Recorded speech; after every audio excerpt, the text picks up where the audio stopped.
What's going on, guys? All right. We are just kind of waiting for some people to head in. We still got another minute before we actually start the podcast. But I just wanted to make sure everyone was in here because we have a pretty cool night coming up. Um, so we are going to be talking about NFTs. Today is the first night of an entire week, basically, of NFTs, minus a couple days here and there. And tonight I'm basically wanting to host just kind of like an open mic night type thing, so that we can kind of just start getting a grasp on it, right? Because there's a lot of people that don't know NFTs or anything about them. So I wanted to start trying to introduce people to them because we do have some information coming in with the GME community that there is a possibility of something with the NFT dividend or something like that. So I wanted to make sure that we kind of understand how they work, um, different types and things like that. So if there is anyone that does come up, and I'll reiterate this as we get more people in, um, that want to talk about NFTs, you guys are more than welcome to come up here. Um, so yeah, we can definitely dive into it here very shortly. And I will say this. Hey, Jaycon, Kenningar, Nate, Jacob, Kan, hey, welcome, guys. So I will say that we do have NFTs in our family. We have quite a few different types, um, and so it's really a lot of fun. There's different kinds. You know, you can do an NFT on a lot of different things. Like you can actually have an NFT on real estate, which I thought was interesting. It's like paintings and tangible things. It's not just always about something digital. Hey, Jake, um, would you like to come up? I'll invite you to speak. Um, it's really kind of a fascinating thing with NFTs, and I, How's it going? Hi, everyone. hey, how is it going? I'm just getting started, so you are right on time. Let me I invite some more people. Heck yeah, let's go.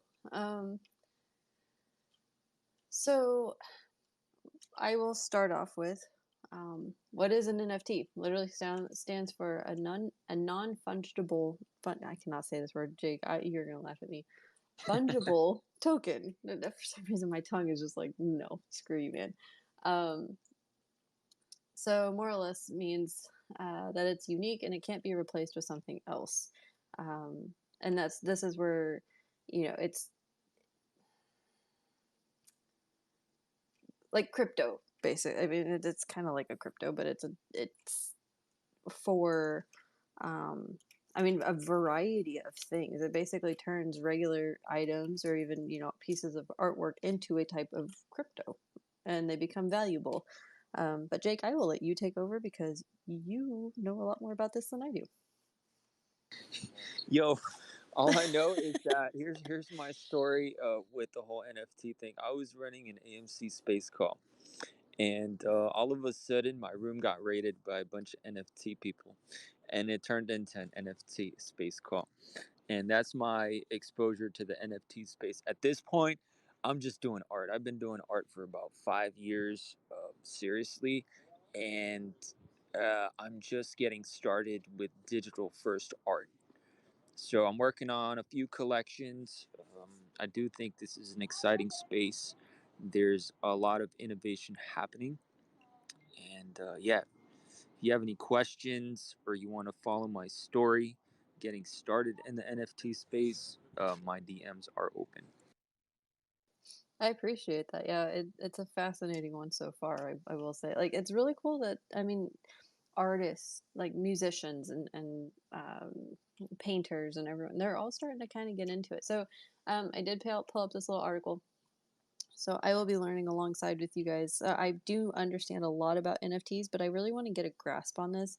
Um, I want to be as fluent as I am in this as I am with stock marketing and crypto and other things because this is the kind of the hot thing that's going to be coming up because I feel like more places are going to be using this. So with like Can you Bitcoin, hear me? yeah. Hey Jacob, how are you doing? Can you hear us? What's up, Jacob? Hello. We have Jake and Jacob. This is gonna get fun tonight. Um, but yeah, so like Bitcoin is fungible, whereas like a trading card. So like we have, my husband actually was one of the very few people that was able to get the top shots for the baseball cards for MLB or whatever. And he was like, he got like 5 packs or so, and each one of these packs had 5 of them. And there's only so many trading cards. They each have their own serial. It's like having a regular trading card, but in the digital world. And so it's it's very interesting and intricate on how they're doing this new way of collecting. I think it's really cool. And so we have a lot of people in the community. Hello, can you hear me? Yeah, Jacob, we can hear you. Can you hear Hello. us? I don't know if Jacob can hear us. um, he'll figure it out. um, but like King Diamond Hands and Poopsie and um, oh gosh, Turbo, and there's so many others that are um, creating various types, and Jake doing various types of NFT work. And so that's where I figure this would be a great way to get exposure, and also kind of help promote them, because um, that why not, like, get the NFT work out there. And I know most of these apes are also using the money, if they have raised money. Like Turbo's doing his stuff for free right now. They're actually paying people to do these because they're paying for the gas price and everything for Ethereum and whatnot. So any money that they get from this, I know, like with the Poopsie gang, he's actually any money he makes is he's putting into AMC. So I I think it's pretty cool. It's another way to fund everything, the everything movement. That's what I'm gonna start calling it. It's no longer the ape movement; it's the everything movement. We're changing the world on this.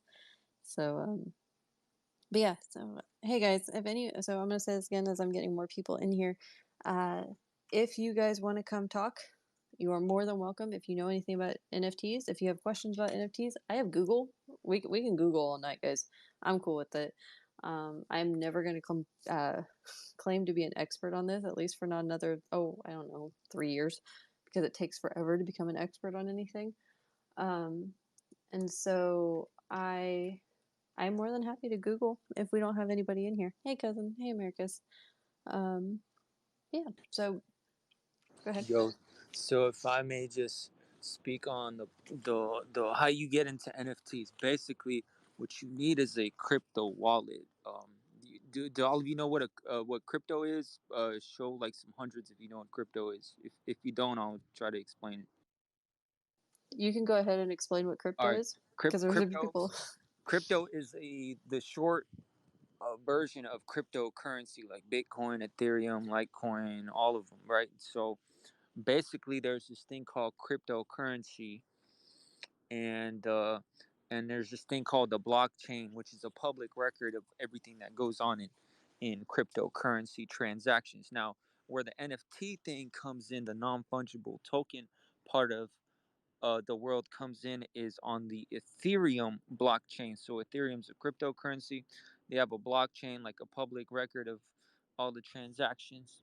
And so what happens is, let's say you have media or artwork or anything really. What you can do is you can upload your artwork onto a marketplace, and by doing this upload is called minting. It's a minting process.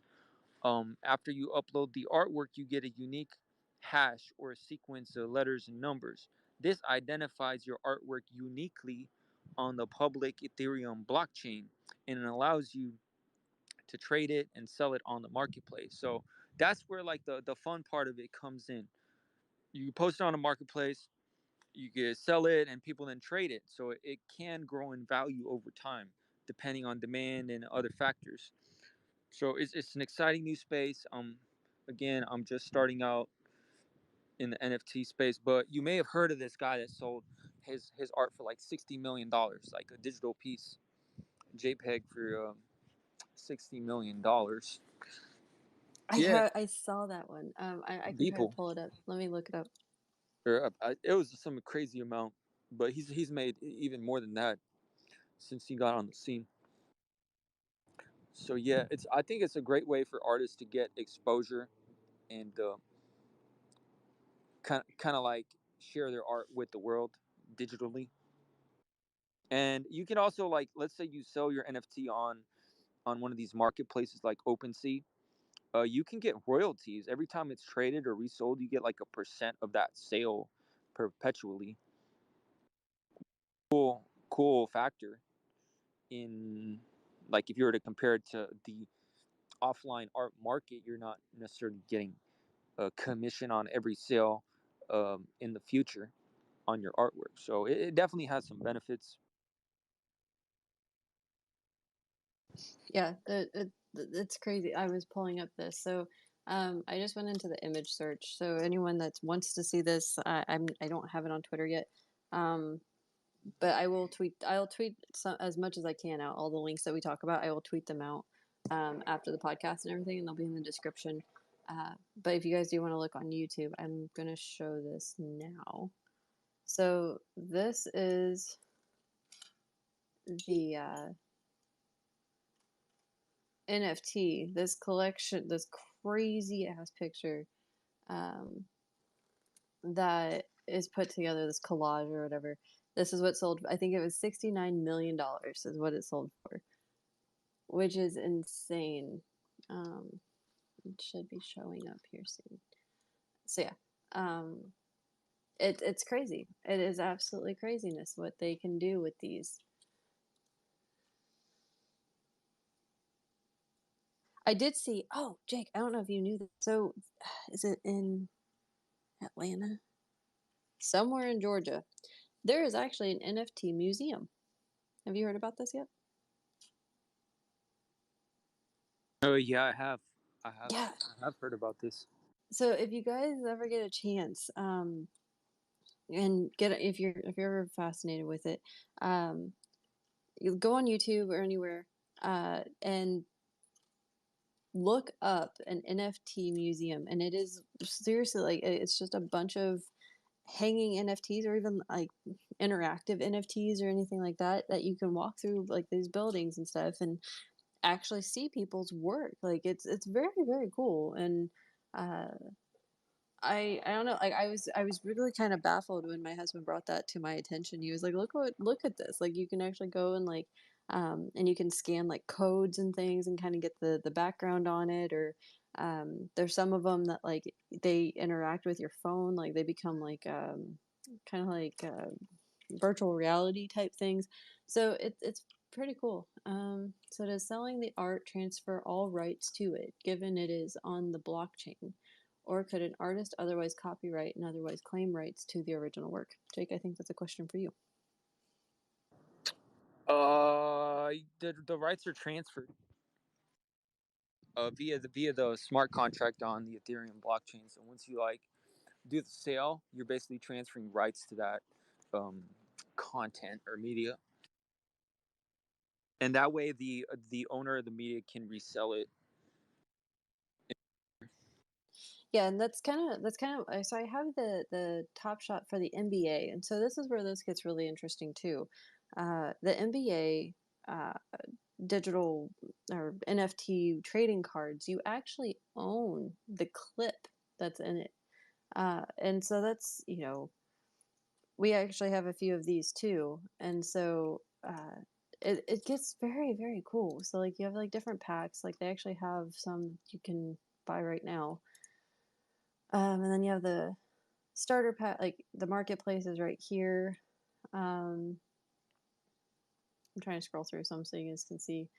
Like here's a LeBron James. I don't know if we have any LeBron James fans. I'm just scrolling through. Like this one's on sale. Lowest ask is $43, and so it's literally the clip. This clip of him playing. Like, okay, so he blocked a good shot. Oh, okay, that was a good play. But so you'd actually own this clip, which is pretty cool. Yes, the other cool thing about the NFT space is there's so much activity in the cryptocurrency market in terms of transactions promotion of different marketplaces like Coinbase, which just went public, that there's in my opinion, not financial advice, a demand for use cases for cryptocurrency, and the NFT space, doing sale and resale of digital artwork and NFTs is a very solid use case that is being promoted and um, in the economy right now. And you'll hear a lot of people actually talking about NFTs on Spaces, or if you're on another app like Clubhouse, you got like really dedicated people that are interested in educating others who are new to the space how to get started, and like basically sharing their artwork with others. It's not like there's no market for it. It's just starting out, even though NFTs have been around for years. The fact that uh, NFT sold for 69 million definitely put NFTs on the map, like mainstream.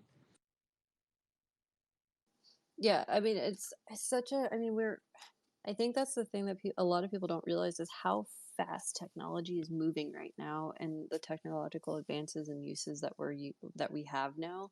Like, yeah, NFTs have been around for a while, but no one really understood how to utilize that because they still didn't understand crypto and how to even mine crypto really.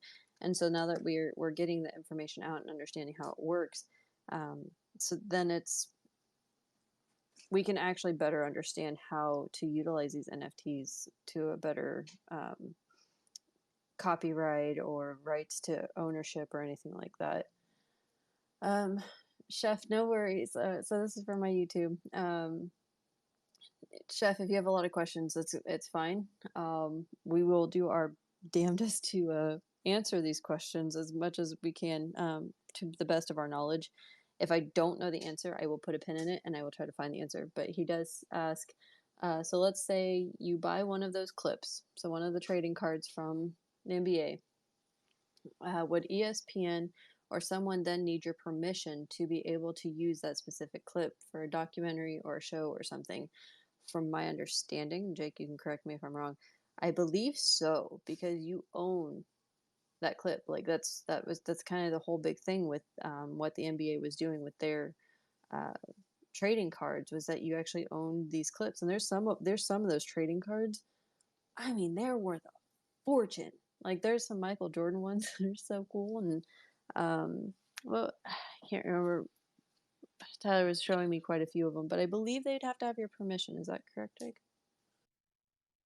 I have no idea actually, to be honest, but I do know you own the NFT and the actual media. As far as uses, the NBA is like super. I mean, that's a big entity, and they have trademarks and copyrights on everything and licensing. So I'm not sure about the reuse on the NBA trading cards. I know you own them, like you own the NFT. Do you own the clip, like the in perpetuity? I'm not sure. Uh, We will Google this. I have Jake, no if you have idea. something else to add about NFTs, you go for it. I'm going to Google this. We'll figure it out right now. Yeah, all I gotta say is okay. Here's how you get started, guys. If you're new to this, you need to go to MetaMask. You need to get yourself a MetaMask wallet. Now, that's like that's what you use to acquire NFTs, and let's say you're a creator, to get paid in cryptocurrency for your NFTs. So go to MetaMask, create a wallet. The process is very simple. One thing you need to keep in mind is when you're setting up your wallet, you will be provided a secret passphrase, which is a sequence of words, like one through whatever number, and you need to write those words down and never ever share them. Don't take a picture of these words. They're like they're the secret key to your wallet. If you lose those, or if someone gets access to your keys or your passphrase, you basically lose all your money and everything associated with that wallet online. So be very careful. They do have a disclaimer when you're signing up, so you don't forget. Once you sign up, yeah, it's pretty straightforward. Maybe fund your if you're trying to buy some NFTs, send some Ethereum to your wallet, and then transact on a marketplace like OpenSea. And you don't have to put a lot of money in. Just you know, it's not that expensive to buy. There's NFTs which are super cheap. Like, get a feel for what's going on. Like, figure out the interface. Um, Talk to some NFT artists on Twitter. They're very helpful. It's very easy to get started. Yeah, it's really. I mean, and MetaMask is definitely the one that we use. Like we were mining Doge and Ethereum, and that's what we went through as MetaMask. So I am being corrected on a few different sites here. So owning an NBA Top Shop gives you a license to do a very small number of things. There's a longer list of things you can't do. You don't own it outright like a piece of physical property. And so what I'm reading is that you can basically, you can't merchandise it by any means, but you can utilize it and like, showing, and like YouTube videos and things like that. Like you can actually, you can show it without being too much in trouble. You can ask special permissions to use it.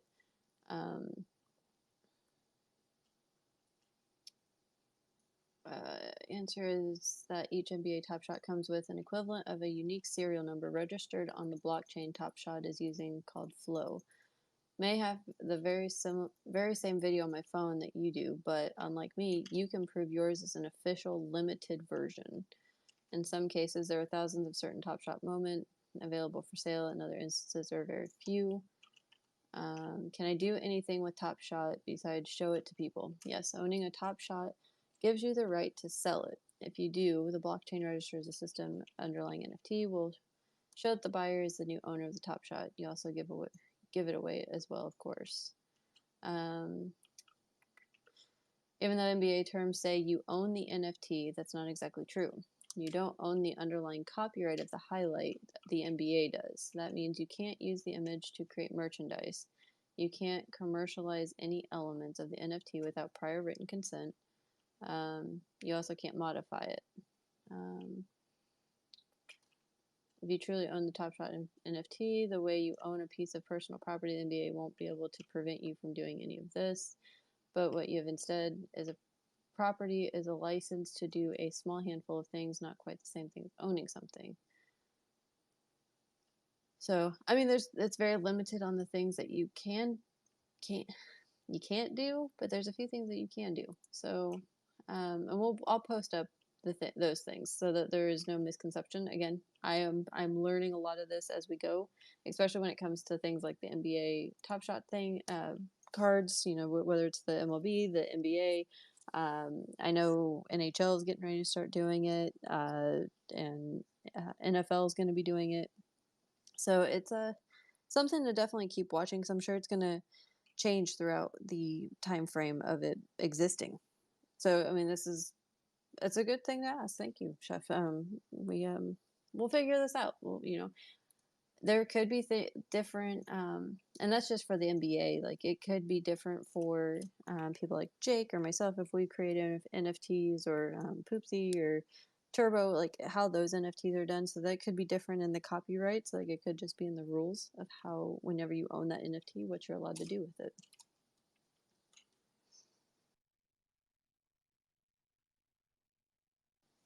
All right, I'm getting some more new people in here. So if anybody else has any information on NFTs, it is an open mic night tonight.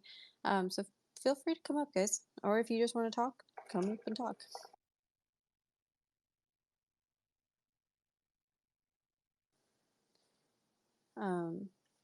Jake, oh, there's cousin. Jake, do you have a favorite NFT? Honestly, my art, like once I start minting it, will be my favorite NFTs.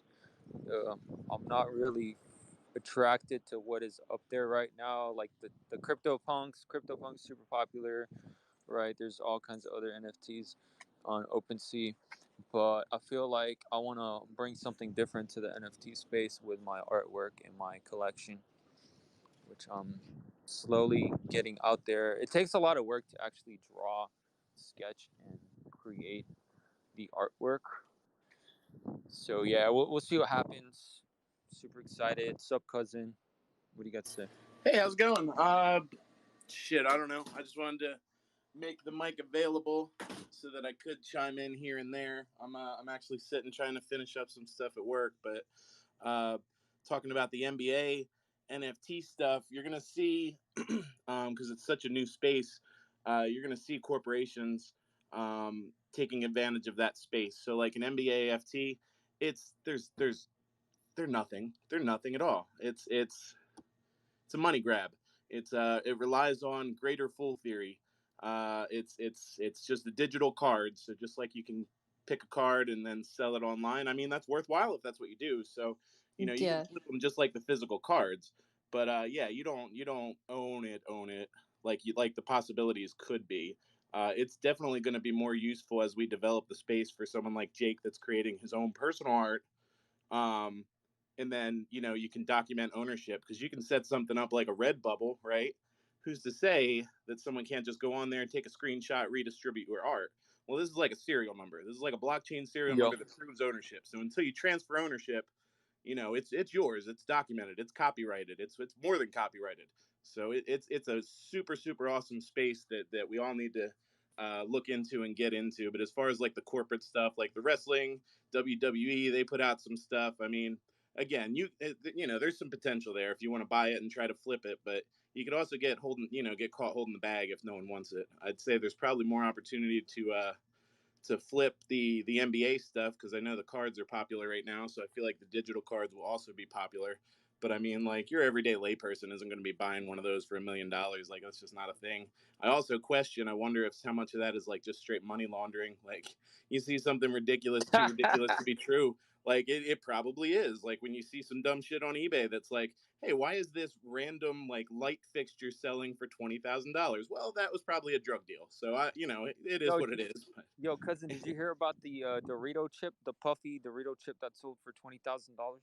yeah, you know what I'm saying? Like that type of shit. Like who really has that much money just lying around for a potato chip? A Dorito. Like I feel like there's more to that. Like I understand like buying some random bullshit just to buy it, but that there's more going on. There's you're transferring money for whatever reason, and you just have to document that reason. So some smart ass is like, fuck it, I'll sell you a Dorito for 20 G's on eBay, and then we can I think a lot of those large purchases that are ridiculous are money laundering. That's just my opinion. But anyway, don't let the corporations take away the NFT space from us. Make that let's make that ours, and they Yeah, can we help can take it us. over.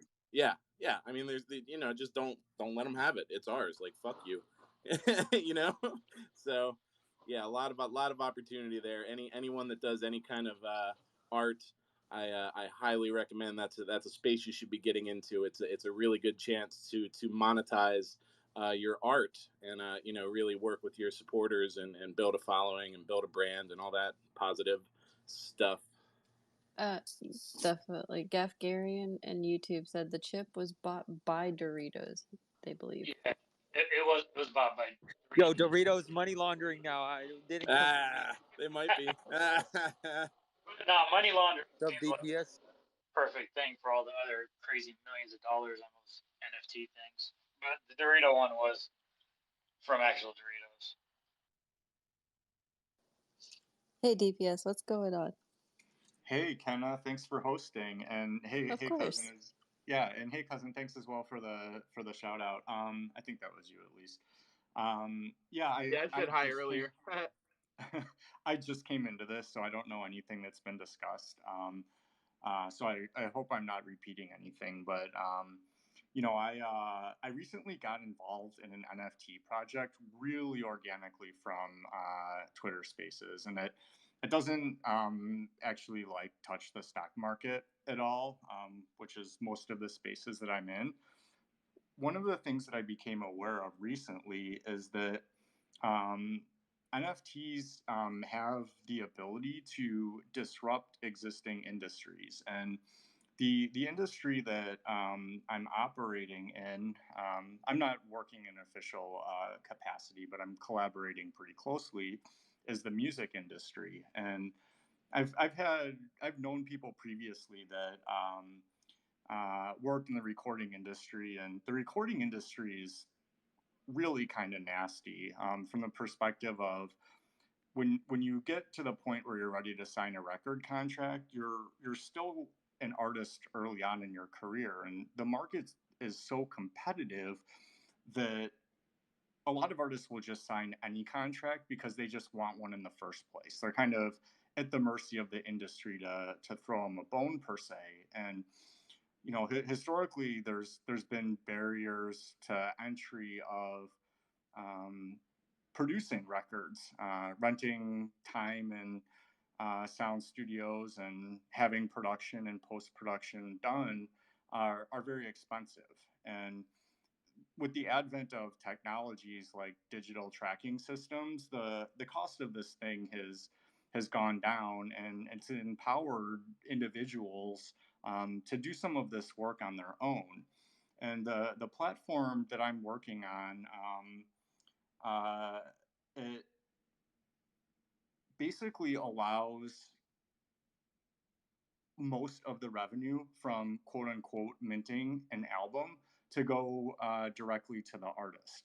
So what this platform does, and I can speak on this because I'm not currently under NDA at this point in time, but essentially what this platform does is it allows you to essentially mint your own album via a type of token called near. And there's a file system. I'm trying to look at my notes here. Let me see if I can dig it up real quick.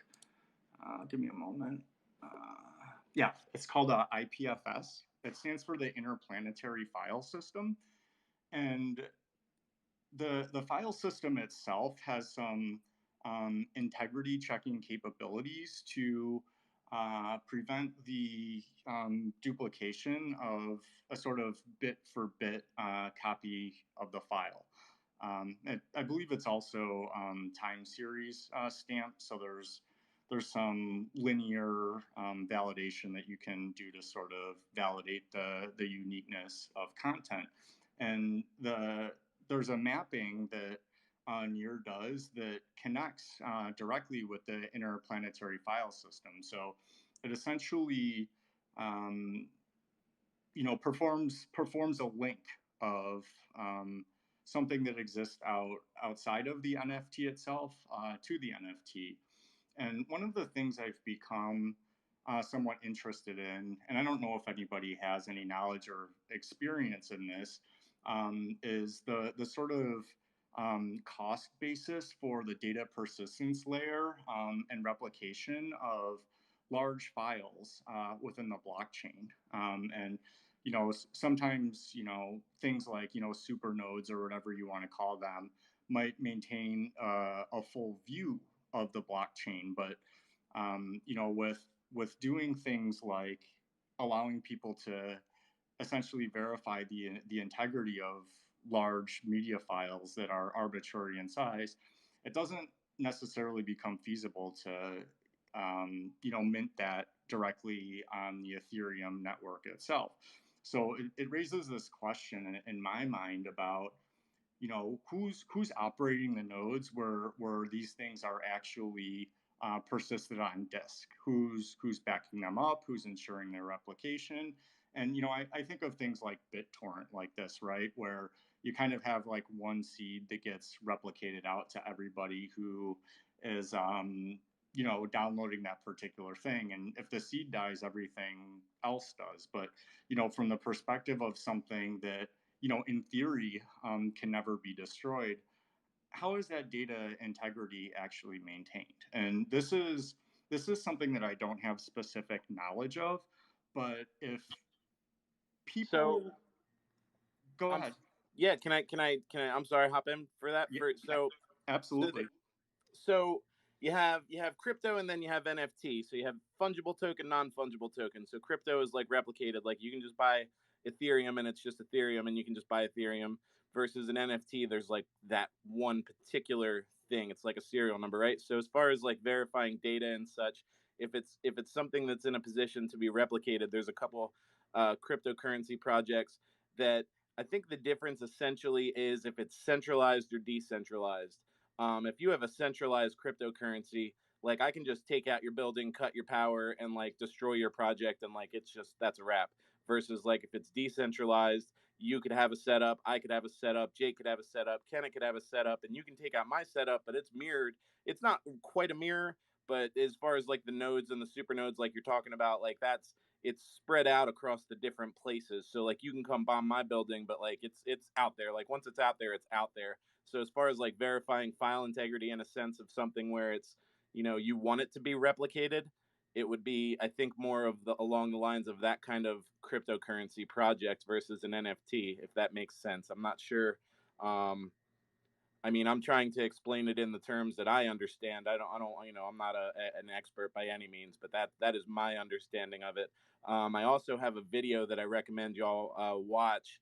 Can I send it to someone? I don't know how to share to the top there, or I can just tell you what it is. It's If you tweet it out, I can post it up there, or if you can do it that way. It okay. just has to be a tweet. Yeah.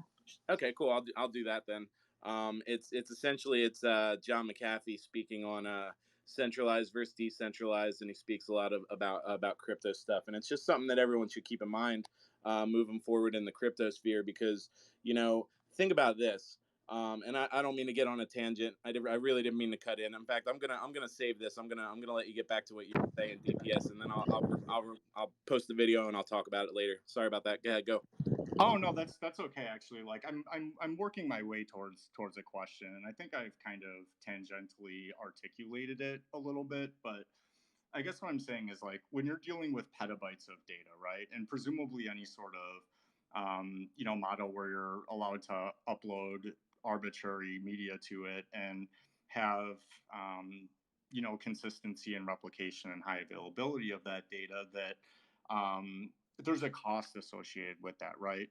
You need server redundancy, and it's probably going to be in a data center, which requires environmentals. There's power consumption. There's the raw hardware. So, per square footage, maintaining data center space and provisioning resources for it, it's very expensive, right? And there's organizations like Amazon that sort of optimize this thing and throw in an abstraction layer on top of it to reduce costs for the consumer. But when I think of something like NFTs or Ethereum, for example, and you create you instantiate the lifetime of an object, and because of the Ethereum blockchain, it can never be disrupted. And when we talk about these backend systems that are managing and ensuring the consistency of the files, like I mean, I can understand how that can occur from a technical perspective, but like the question kind of comes to mind, like how are they actually making money?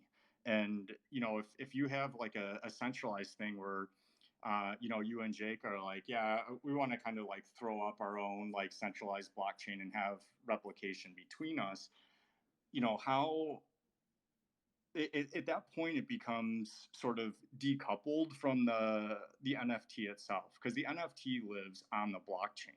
So my understanding of the way things like Ethereum works is once you're on the chain, you're on it and you can't get off of it.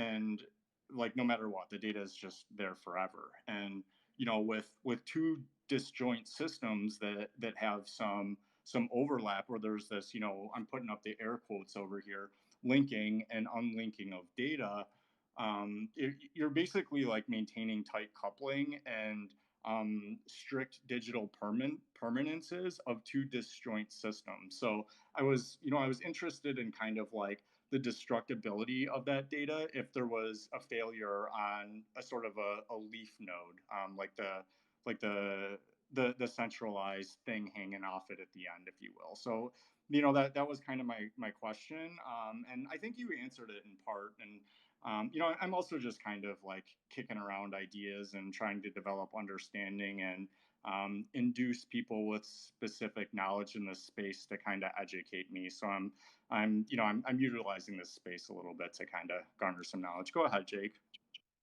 Yo, so DPS, question for you. So let's say you're talking to a dummy like me, first trying to get into the NFT space. What would you tell me? Like, how would I enter that space?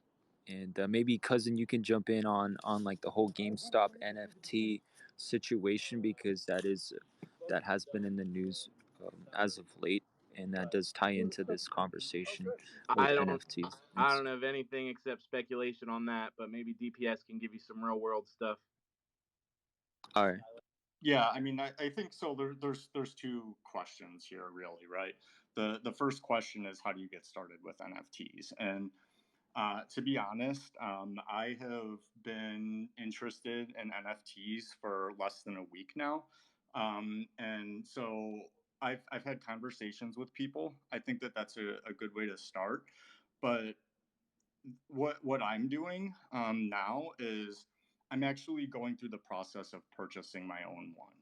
So, like, let's say that there's some NFT, and it doesn't have to be valuable. It can be, garbage that somebody threw up on OpenSea or something like that, that you just want to acquire and have in your wallet for the purpose of, portability or proof of concept testing on how these transactions actually occur. So when I'm going, I've had a Coinbase account for a while. I'm not like super into crypto, and I have small investment, and it's more just to have fun than anything serious. And so I have an NFT that I intend on purchasing. I negotiated with an artist and offered to produce something on my behalf.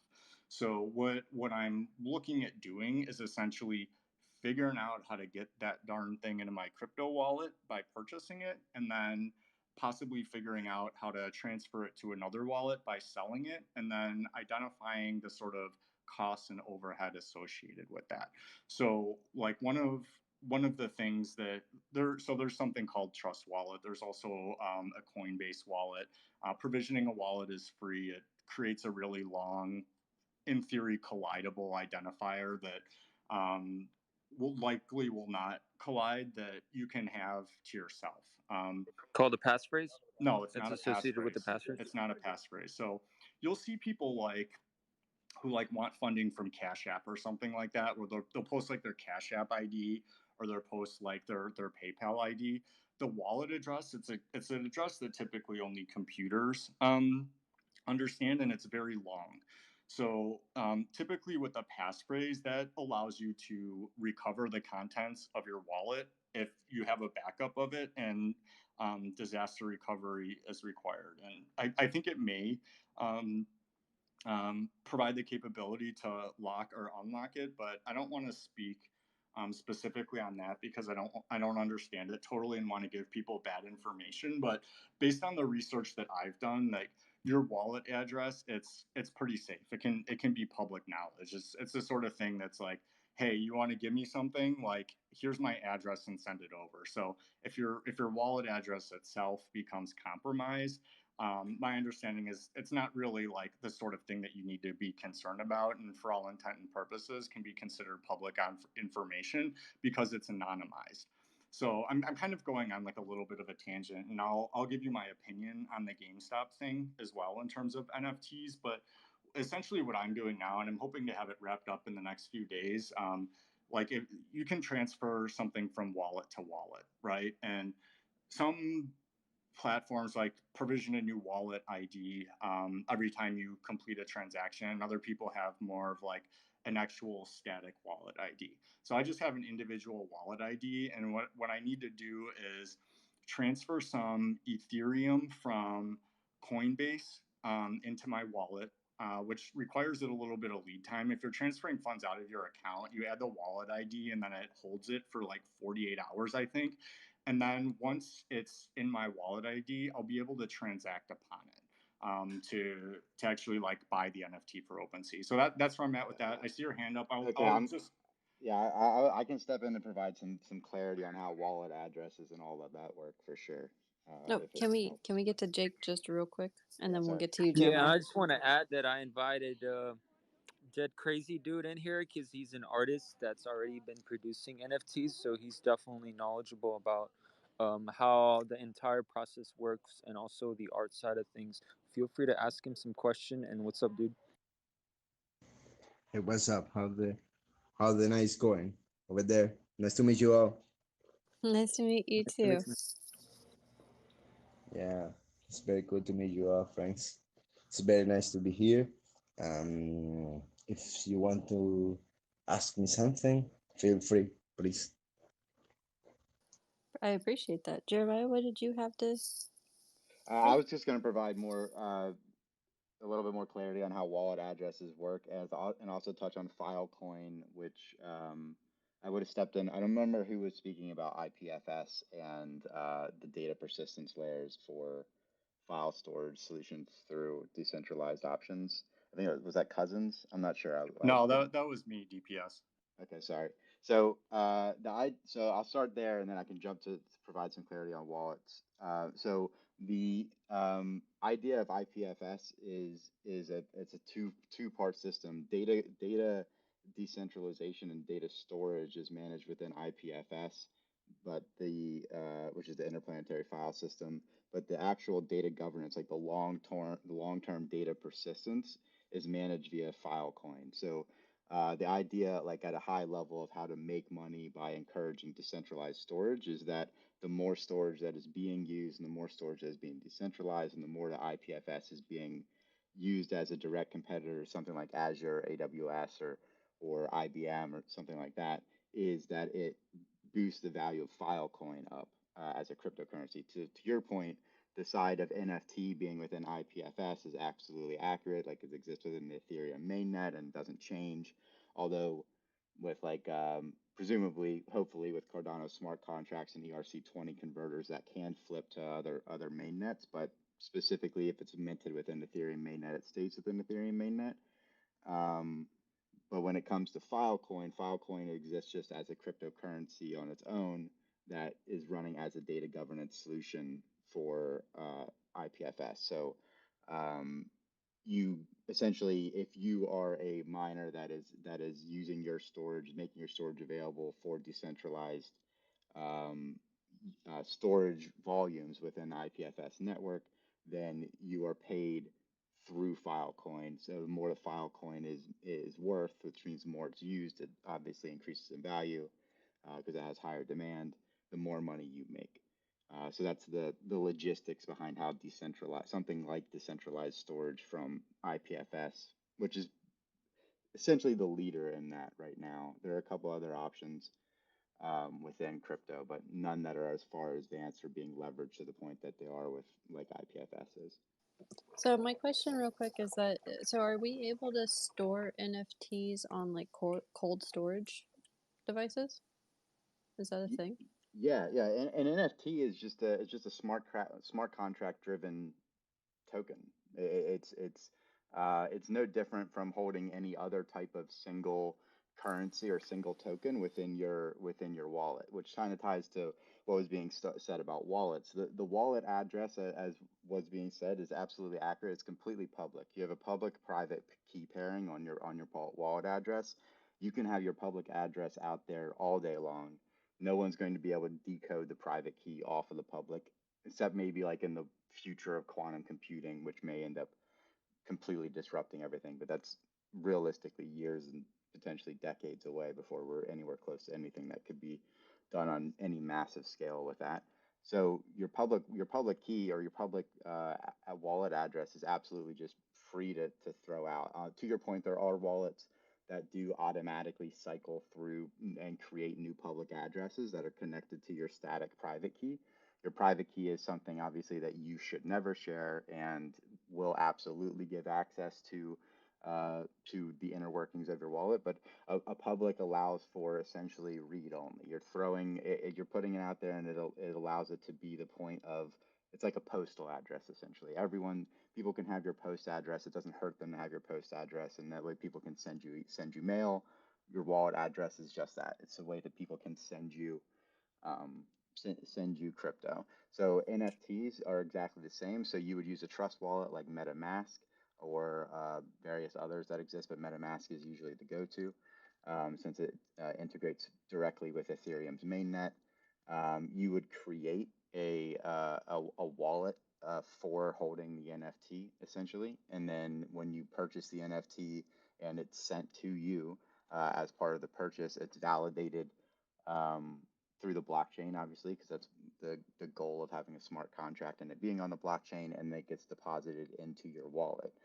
Now, importantly, it just like any other crypto is only existing in digital form, which means if for some reason you lose access to your wallet, your private key is compromised in any way, you forget your wallet, and then you don't know your passphrase for recovery, it's gone forever. There's no way to actually recover that. But it can be in a cold wallet, absolutely. Now, the risk that exists in it being in a cold wallet is that you a cold wallet works by being disconnected and never having a connection to the direct internet or network at any point in time, which means that your private passkey can never have been at risk. So Right. how you generate a cold wallet would be that you are generating it through a completely air-gapped machine. So that way, the private key that exists to your public key has never been anywhere that could be compromised in any way.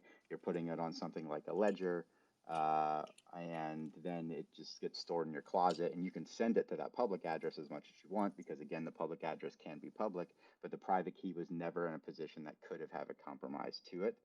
That becomes a little bit more difficult when you're talking about NFTs, because at the moment, the best trust wallets to use, like MetaMask, are by default connected and not air gapped. So there are ways to make air gapped wallets, trust wallets that would allow for NFT to create NFT addresses, but it's more complicated. And there's not a lot of value in it. Like honestly, cryptocurrency is built to be secure and driven by cryptographic algorithms. It's in the name. So as long as you're not stupid with your private key and stupid with your passphrases, the risk of your independent wallets being actually hacked is very slim. Well, and the It's more reason likely you lose it on the exchanges. the reason I asked, so we actually stumbled upon this really cool thing. We have some cold wallets for like, Ethereum, Doge, and things that are actually like copper coin. So like we have like an ounce of copper and it has the Ethereum logo, the Doge logo, and things like that. And I know with like Turbo, he was wanting your Ethereum wallet and everything. And so I thought that was that's why I was asking. Like, so those coins are actually our cold storage. So we not only have the cost of the copper, but the cryptos and stuff go on to it. So that's why I was asking if your NFT could actually go on there too. Yeah, I mean, I've seen a few of those. The biggest issue with those is that you still need to create a wallet based on the public and private key pairing. Yeah, So yeah, you still, in order to create that wallet effectively, you would need to have sent someone your private key, which inherently makes your wallet less secure. right. We haven't used that for that. We just transfer what we mine to them right now. No, that's awesome. Thank you, Jeremiah, for all that information. That was poof. I hope everyone took notes. If not, you guys can rewatch this. Let's see. I have at DPS. You had your hand up, and then I'm gonna go to Chef. So DPS. Yeah, thanks for letting me speak again, Kenan. Jeremiah, thanks so much for schooling me, man. You're really optimizing my ability to learn, so I really appreciate it. I have a follow-up question about Filecoin as it relates to sort of incentivization and funding models. So it sounds to me like Filecoin, for example, doesn't encode binary data, and it's not really utilized as sort of block level storage. And I'm looking at this from like the perspective of let's say that you have a server that participates in the Filecoin network, for example. You might have different like configurations on different servers. Like you might have a server that has like a RAID 10 configuration for performance and resiliency, and then you might have another one that's just got like a disk. So in terms of like establishing the data integrity of the network, I feel like there has to be some sort of level of redundancy involved. And to determine that redundancy, it kind of needs to translate all the way down to the hardware. But there's also other single points of failure that might not be like communicated to the coin protocol.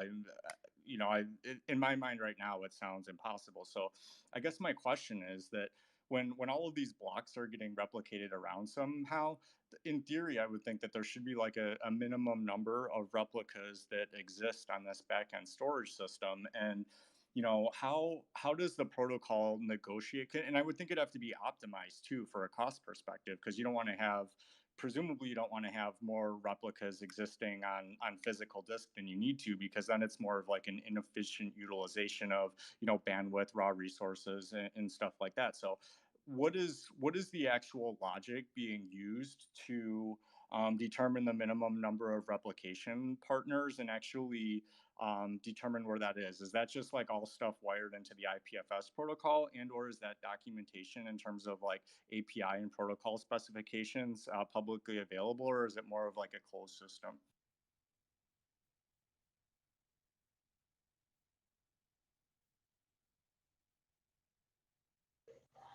Good. I am learning like a hell here. Wow.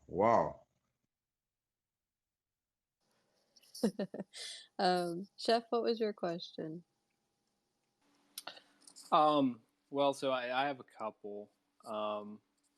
So I mean, somewhat simple sounding, but probably more complicated to answer. But I don't know. Again, I'm new to the NFT space. I do a lot with the market, and I'm familiar with crypto to some extent, but not a pro by any means. But I guess when it comes to NFTs, like how would someone go about like trying to like determine the intrinsic value of like a particular NFT?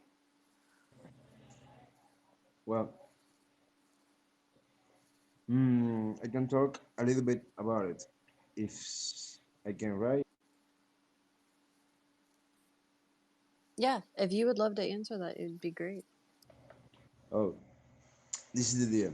If you are asking about the value of the NFT, right? Yeah.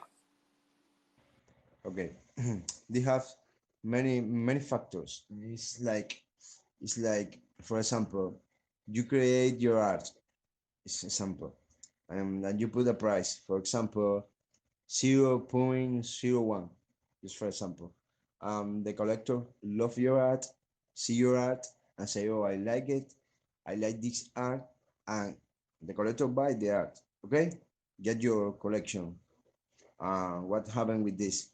Is this collector decides to put your art out of his collection to sell it, to flip it, like people sell it, to flip your piece of work?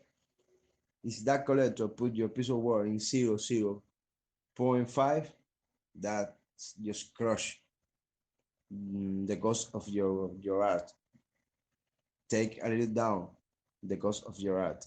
That's is crazy, because if you put a price that is not necessary the the maximum cost of your artwork, because the collectors give the value to the art. You can put in 1 Ethereum your artwork, maybe in 3 Ethereums, very expensive. You can put in the cost you want, but the collector is the real one. He decides if your artwork can have the real view. Okay, I am like an artist. I think all my work is good, and because I love all I do, but it's in the heart of the collector. It's crazy, but it's the truth. Recently, a a very good friend, buy a piece of art of my work, in one of my crazy costs, because I have a collection.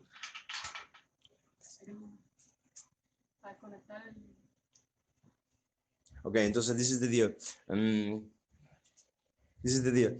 For example, that friend might get my collection, and I sell for a low cost, because I do an experiment, and I put 10 of this that crazy do, and 0.0334. It's like 0.0034 of it in Ethereum. And that's really cheap. It's like 10 USD, for example. That friend, that collector get my piece of work and put in the market for 0.1. 0.1. That is a hype of the price. That's a hype of the price. Just think about the people want to collect from my collector, and go and say, "Oh, this is expensive." Oh, I check my collection and say, "Oh, they have value," and that put my value high, because the secondary market help in it. Okay, this work for you. I'm sorry for my English. I am from Cuba. I don't speak English so well. No, it's fine. I mean, I think I understand. I mean, it seems like it comes down to it's worth what a buyer is willing to pay, which I mean it makes sense. I guess like in order to mint an NFT, like do you have to prove ownership of the original work, or like let's say, I mean this is a hyperbolic example, but could I, go to a museum, take a picture of, Van Gogh's Starry Night and try to mint an NFT off of that? Okay, you can do that, but what's the deal about it? Because what make the artist, the creator, mintable and collectible? The community. Okay, I'm I do my day crazy do, but I go to the space. I am the entire day on Twitter, on Facebook, and my Instagram, posting my work, working, talking about it, making my drops, putting my drops in the page so the people can see you are working exactly. But this is the deal because yeah, it's true. You can go to a museum and take a pic, and yeah, good and maintain. But who will believe you create a Van Gogh? It's crazy. Nobody will believe it. Or you can Okay. take a pic of Mona Lisa, and people say, "No, this guy don't do this." I know very good creators can do better things ever. It's beautiful world, and still has wonderful creators. Just like this guy I was talking recently. Name name this guy. This guy was talking here. Very nice creator, has Oh, a Jake. wonderful art. Yeah, the guy was talking. Yeah, mm, Jake. Yeah, Jake. yeah. Very nice work. I see a link of him. Yeah, so wonderful creator. Um, you can give the value. You can give the value of your artwork, but the collectors will find you and will decide if your artwork has the thing, right? The same, right? It's another thing. I talk from the beginning. The community is all about this. In the community, you need your community. People around, looking around, the entire day talking about it because we are in a huge space.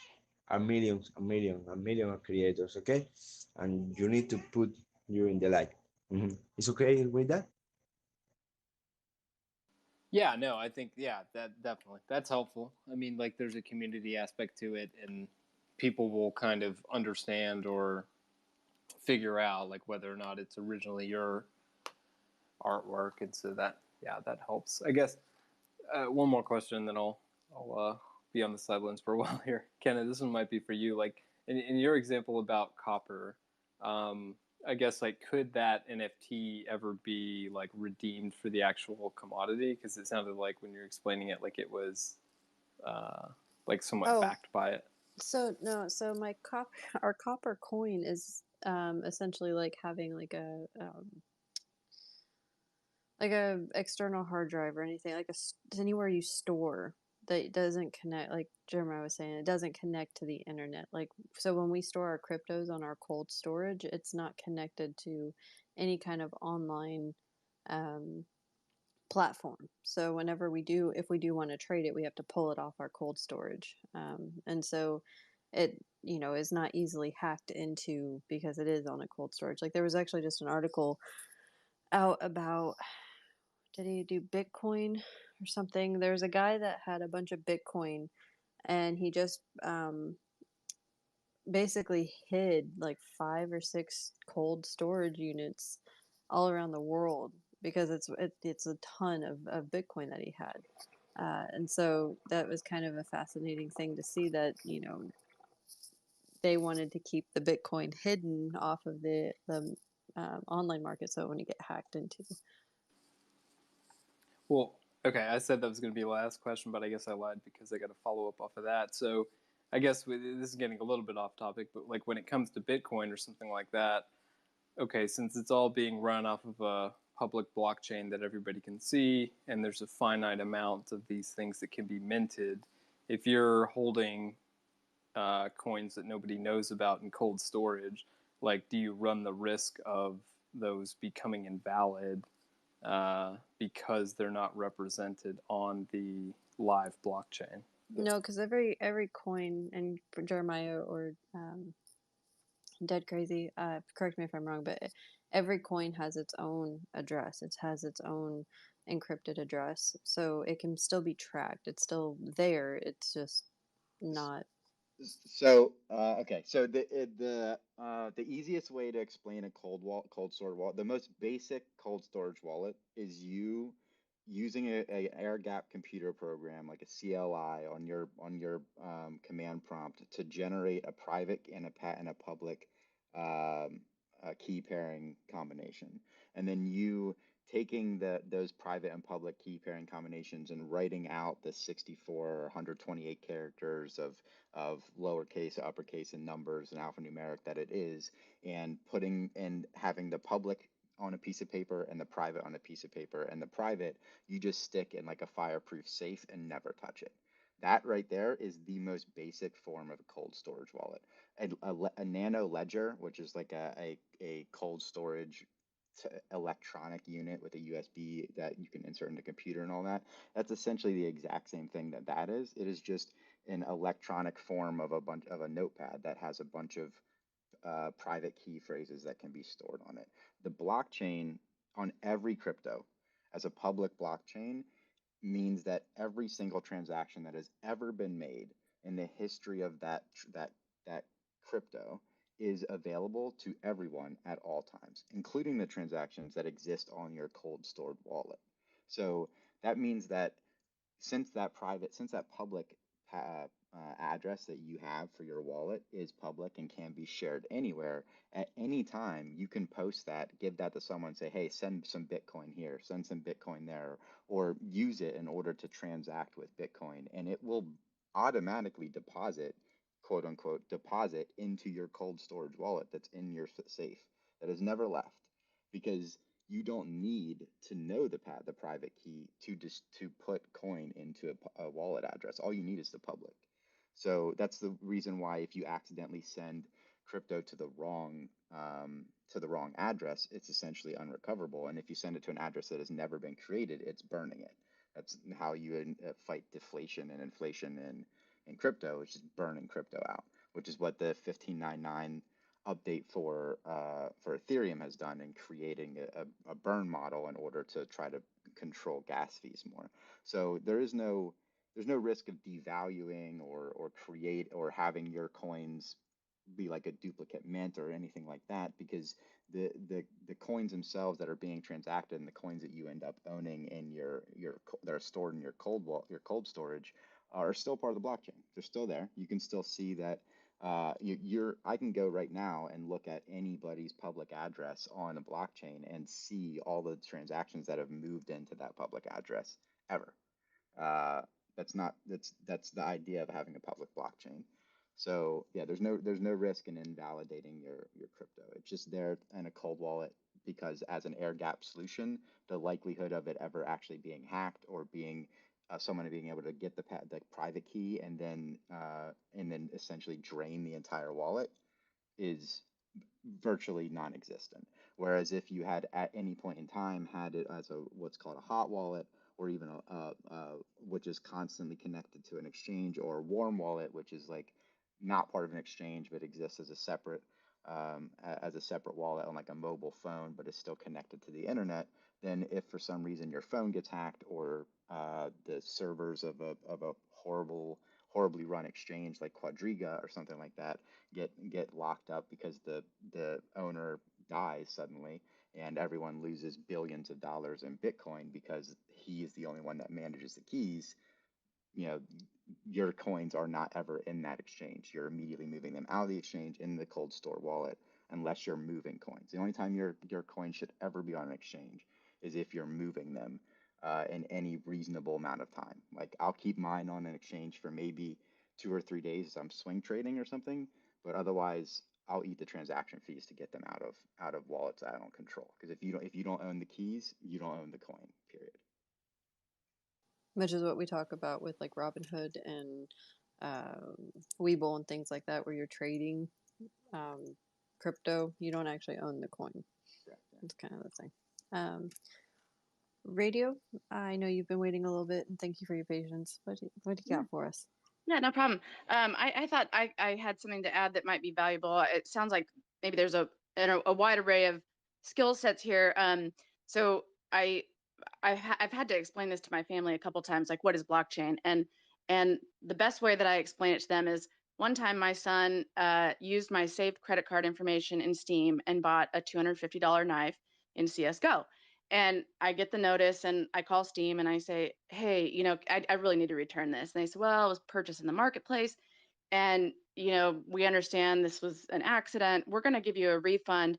But, it has to be spent in Steam, right? So I still to this day, I have about $100 sitting in Steam, right? So one of the benefits, or one of the many benefits of blockchain is stored value transfer. So you could take that $100 and you could say, well, that's not just limited to Steam.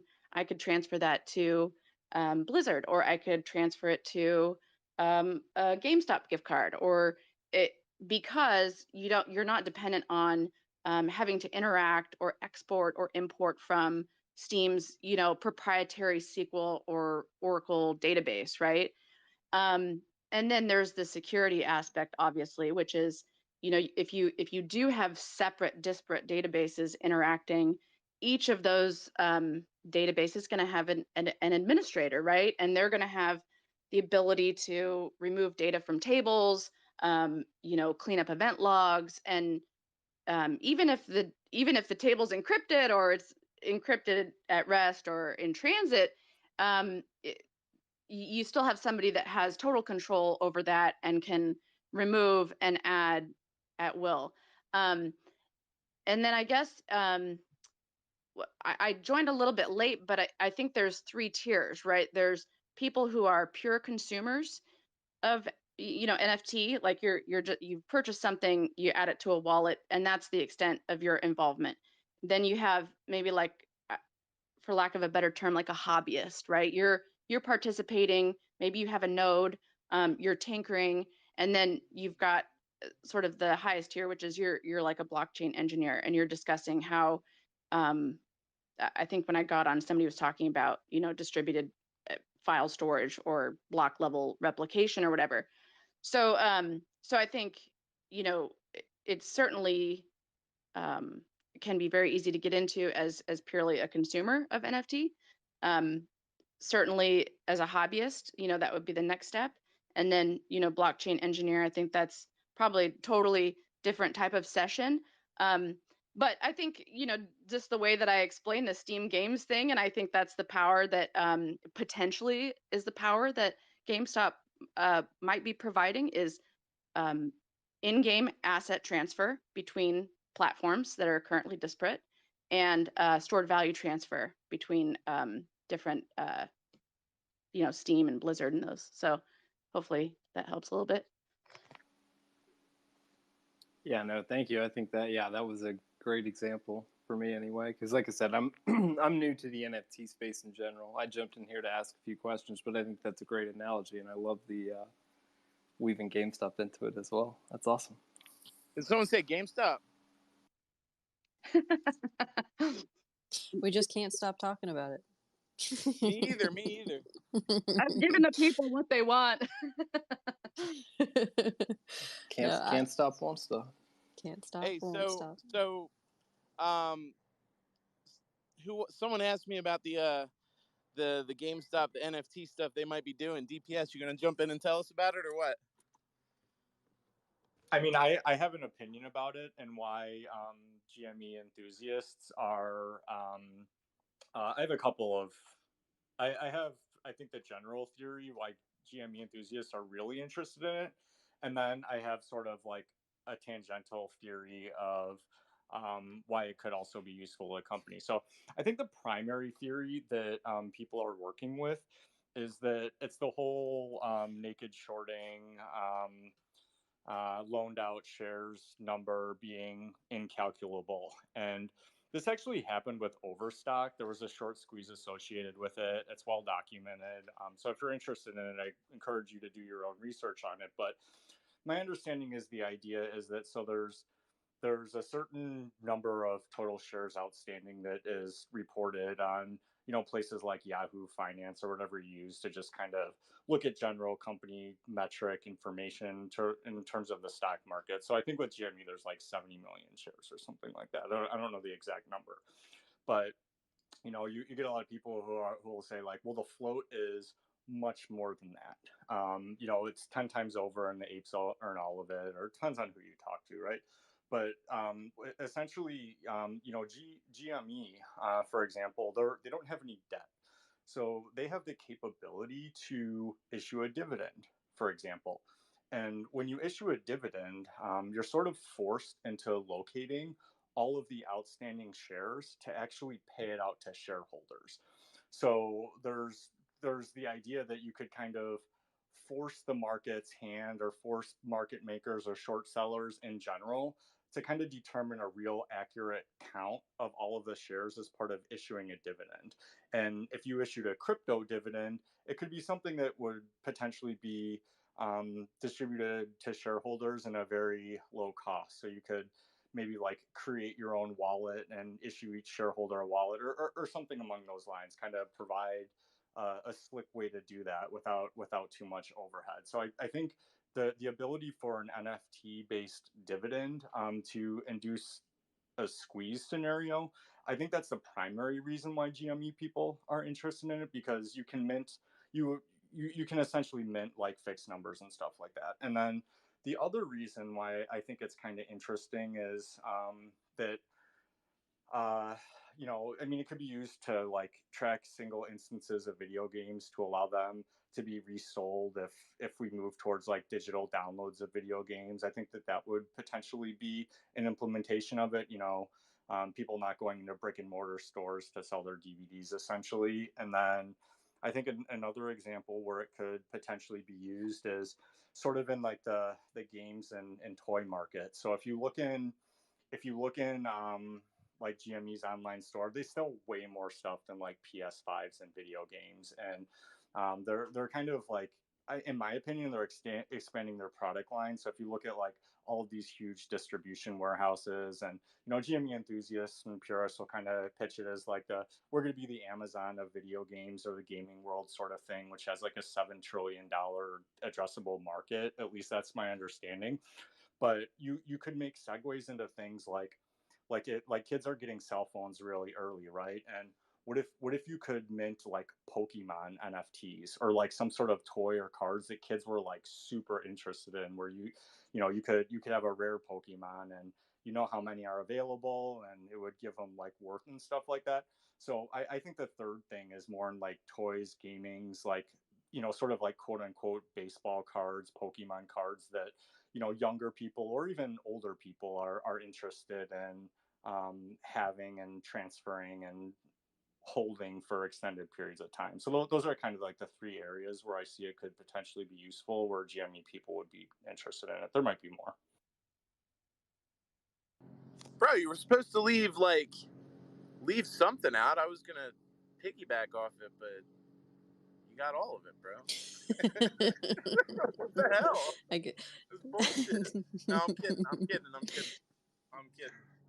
This is where I wish, Brent has been diagnosed with COVID, and I wish he could be here tonight to talk about this, because his whole Pokemon NFT stuff, Yeah, he had the Pokemon man, theory, it right? is epic, and I wish I could have figured out his brain on it, and I really hope he's doing okay. But him and he was gonna bring Mood on, and that was supposed to be tomorrow, but we're gonna have them on as soon as he's feeling better. We're gonna have him on, those two on, and talk about everything. But thank you, DPS. That is, I've not heard all the theories yet about the NFT for GameStop yet, but I appreciate it. I'm looking forward to it, and I did invite Mark up to speak, because I did see that they're a creator and they have an NFT coming up. So if you do want to come up and talk about it, I would appreciate it. But yeah, like, I mean, guys, like, this is how intrigued I am with all of this, because usually we only have like a hour podcast, and it's like an hour and 20 minutes right now, and I'm like, okay, let's keep going, because this is it. You guys are teaching me so much, and I really appreciate all of the knowledge. DPS.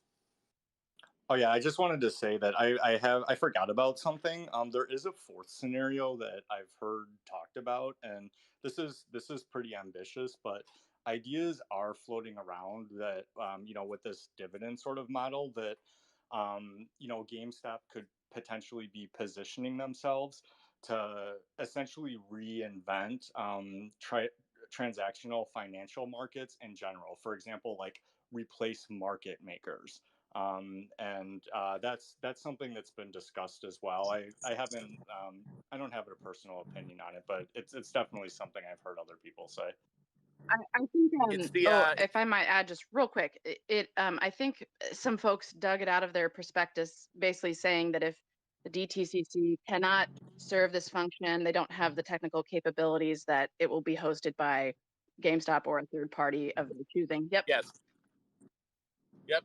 Yes, absolutely. They put out documentation that if the DTCC is not doing a good enough job of what they need them to do, that they will take their shares elsewhere, because essentially the DTCC is acting as a middleman for all the transactions. They hold the shares, and they make the transactions. So if they're not able to do what is necessary, and so you combine that with the possibility of a crypto dividend, and the DTCC is not able to handle that, then they reserve the right to pull their shares to a different depository or create their own depository. They left that a little open ended, but they definitely had verbiage of that in one of their recent filings. They literally filed that. Also, with the dividend, it's any dividend. If a company's short, you're essentially forcing the short seller to pay that dividend. They don't necessarily have to locate the share. That's where the crypto comes in, because you can just pay. Like Rocket Mortgage did one. Rocket did one. It was like a special $3 dividend per share or something like that to screw with the short sellers. But you just have to pay it. But if it's a crypto, you can't pay it. You have to come up with the crypto. And so they got around it with Overstock. I think they lawsuited their way out of it, and they found a way to physically just pay for it rather than locate the crypto. But if it's done with the NFT, that makes it even more difficult, possibly impossible, to do so. So yeah, definitely people are excited about that opportunity potential. But then also the marketplace, and Pokemon is great because there's a lot of counterfeit Pokemon in the digital space. So this would be a way to kind of serialize Pokemon, and then they could do special events and drop tokens on people and do so many things. Didn't I also hear something about GameStop doing? You guys are gonna laugh at me now. Something with NFT and their game selling or something like that. Does anybody speculation? It's Yeah. speculation. They haven't dropped any real information yet, other than the website and the fact that it exists. But That's just speculation. but yeah, I mean, but you could just like a PC game has a serial code that you got to type in, but there's still counterfeiting, there's still piracy. It would basically be a way to distribute digital product in some way. So you could have a whole entire used digital game marketplace, potentially. And I think it's fun, the idea of that, but I think it's also pretty cool that if you think about it, the more we speculate and talk about that as a possibility, the more likely it is that word will get around to them. So maybe if that wasn't their original intention, maybe they'll hear us talking about it and be like, oh shit, that's a good idea. So so keep talking about it, but it's all speculation as of now. I think that would be really cool. So, and Can't Stop just sent me this. It's from the GME subreddit.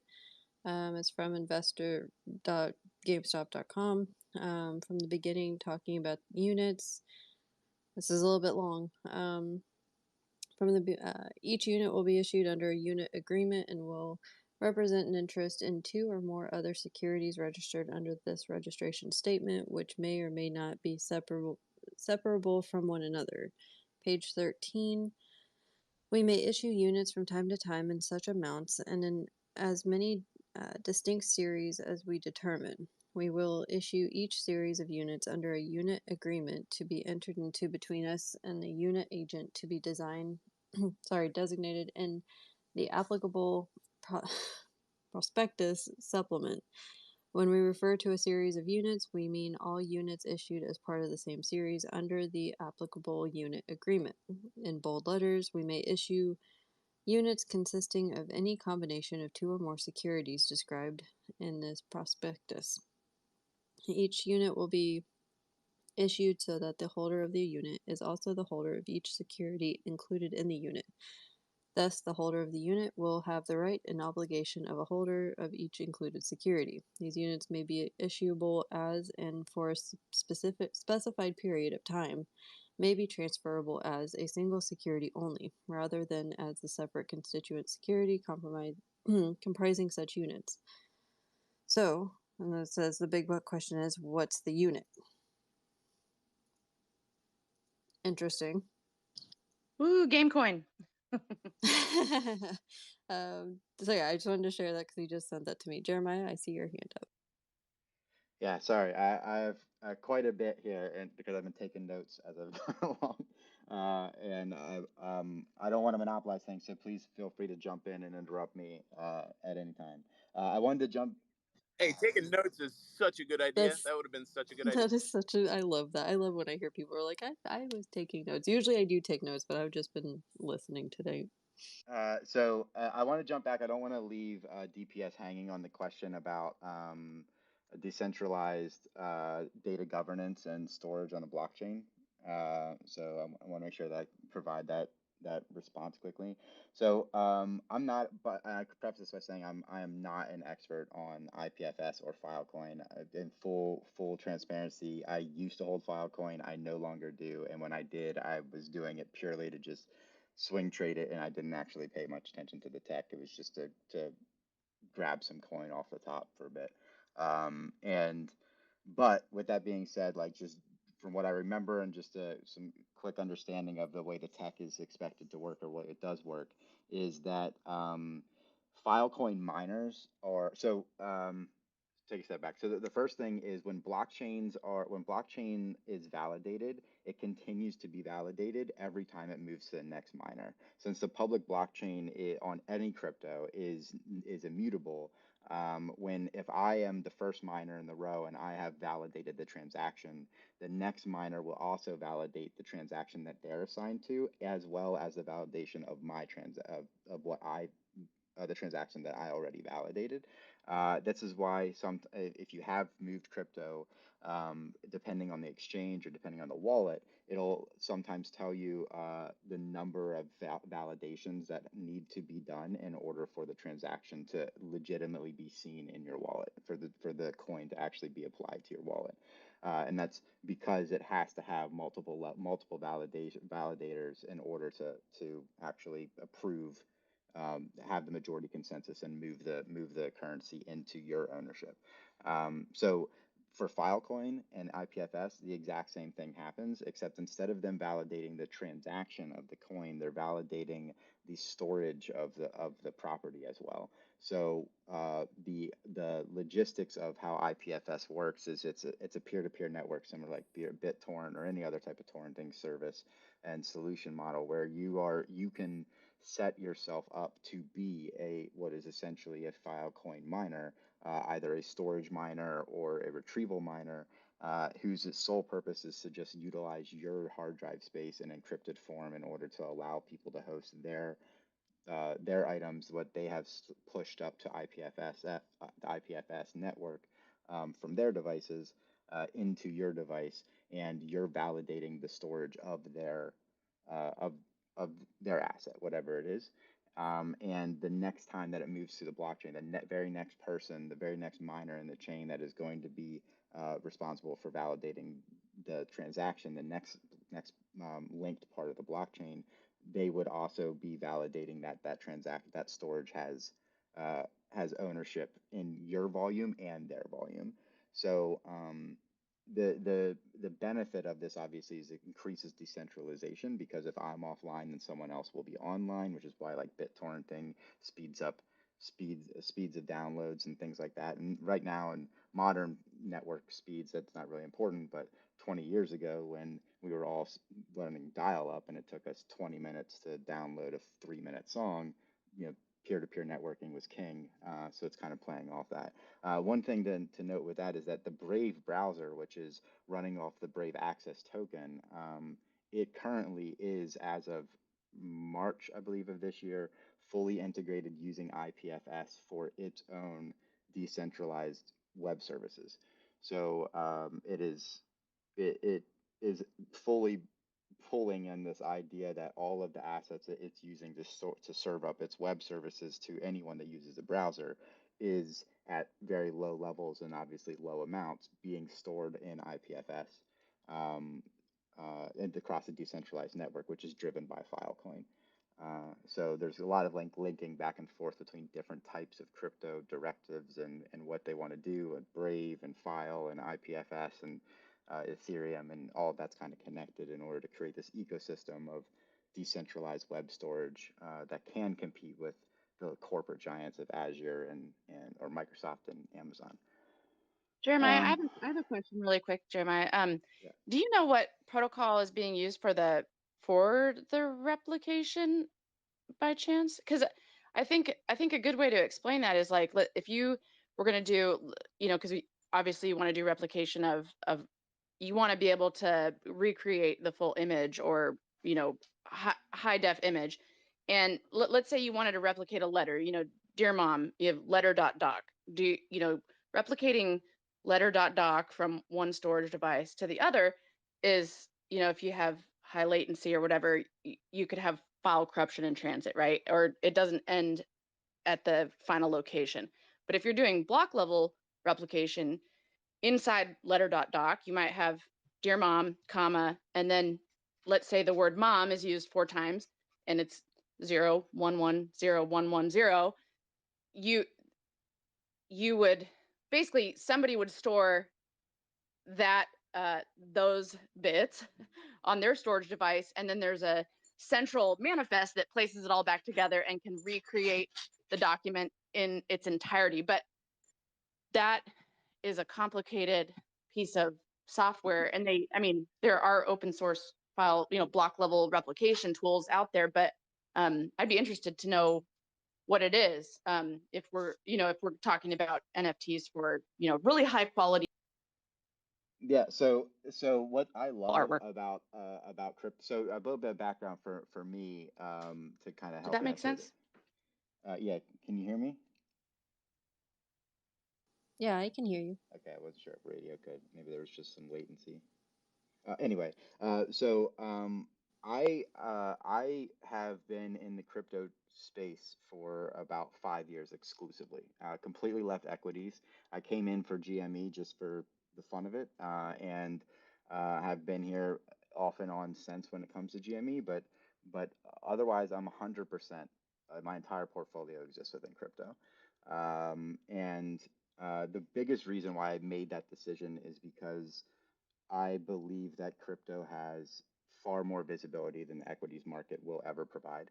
And that's coming from someone who works at some level within finance and understands some parts of the market, not the security side of it, a different side of it, but still understands that there are that the financial market is a multi-headed hydra that no one, including people inside the market, fully understand, and I just don't like it. I don't like banking my money on it. So I fully moved to crypto, and the biggest reason why is because of that visibility. And one of those biggest points of that visibility is that every coin that's worth its time, that every coin that is worth anything of value, that should be worth anything of value, is 100% open source. So Filecoin is not any different. There are, if you go on IPFS and Filecoin, if you like Google, I don't remember the exact website, but if you go to their website that lists their white paper, they have the like the 4 or 5 main peer-to-peer network GitHubs that they suggest using in order to spin up your own IPFS instances, including things that go over the formatting protocols for what file types are being sent and how they're being stored. Because it depends on what type of file IPFS system you're trying to set up to answer that question. There are some that are going to use like hashing at the bit level that will that will be there in order to validate the content in an encrypted way. So obviously you don't know what the content is, but doing a one-to-one match. And there are other ones that are just doing block replication. It just depends on what the file storage solution, what that person wants to host for the network.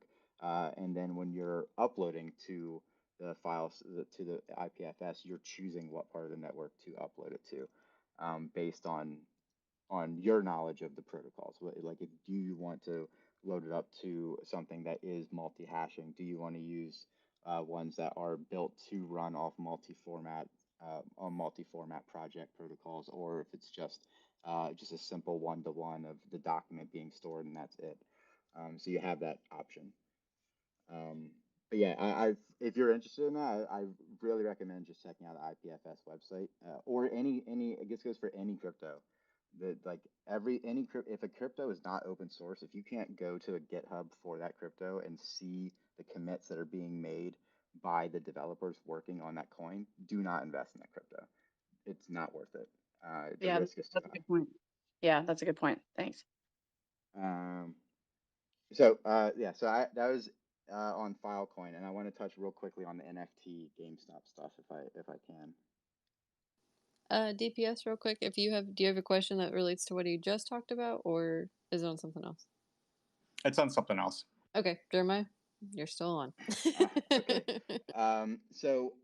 I and people hate me for this move, but I'm just gonna be honest with you guys. I fundamentally disagree with the idea that GameStop is going to do anything with an NFT that's going to impact the market directly in any way, as far as we're launching a dividend, doing anything related to market maker changes. On the market maker change, just real quick touch on there, the DTCC, the quote about the DTCC in that latest prospectus that talks about pulling off of the market and pulling out of the DTCC and managing their own stocks and their own securities.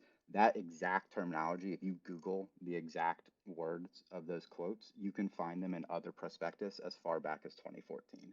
So that's not a specific GameStop thing. That's cookie cutter legalese that exists in several other prospectus. That doesn't mean that they're not willing to do it. Obviously, they wouldn't put it in if they weren't willing to at some level to do it. But it is, I think, an important thing to note that this is not like a unique situation for GameStop alone. It exists.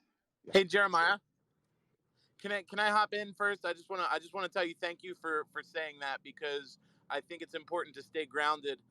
It's okay to speculate on things, but I wasn't aware of that. So thank you for sharing that, because it's important to be realistic about things and not let things spiral out of control with ideas that are not likely. So I didn't know that was common phrasing at all. So that's cool.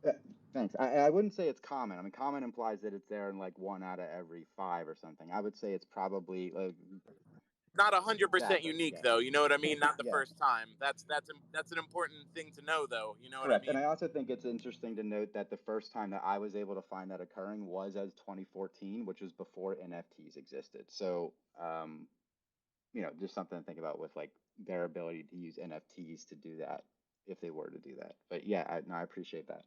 That's not always the response I get from saying that. So I appreciate not being immediately called a shill and thrown out of the conversation. No, I don't. I'm so sick of the damn echo chambers. I really am. Like, I can't handle it that people don't want to have real discussion about stuff. Like, the one thing I like about GameStop for me personally as an investment is that I'm not scared for you to poke holes in any of my stuff.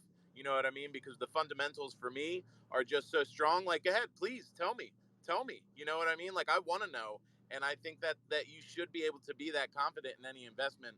So, I don't want to be the one spouting off crap that's not quite true. So even though I disclaimered myself and said it was speculation, no, we need to have honest conversations about stuff. So again, thank you for saying that, because I will, if I talk about it again, I'll be wording it a little differently moving forward. So Awesome. Yeah, and Jeremiah, don't ever be afraid to speak your mind and hearing how you feel, because I mean, like, cousin, like, this is how we get to a great conclusion of what we think is going to happen. Like, I like the open discussion. I like being able to pick everyone's brains because, I mean, we all think differently, right? Fantastic. So on the NFT dividend stuff, one quick note about what happened with Overstock. So Overstock was definitely in a different position than GameStop when it comes to NFT dividends.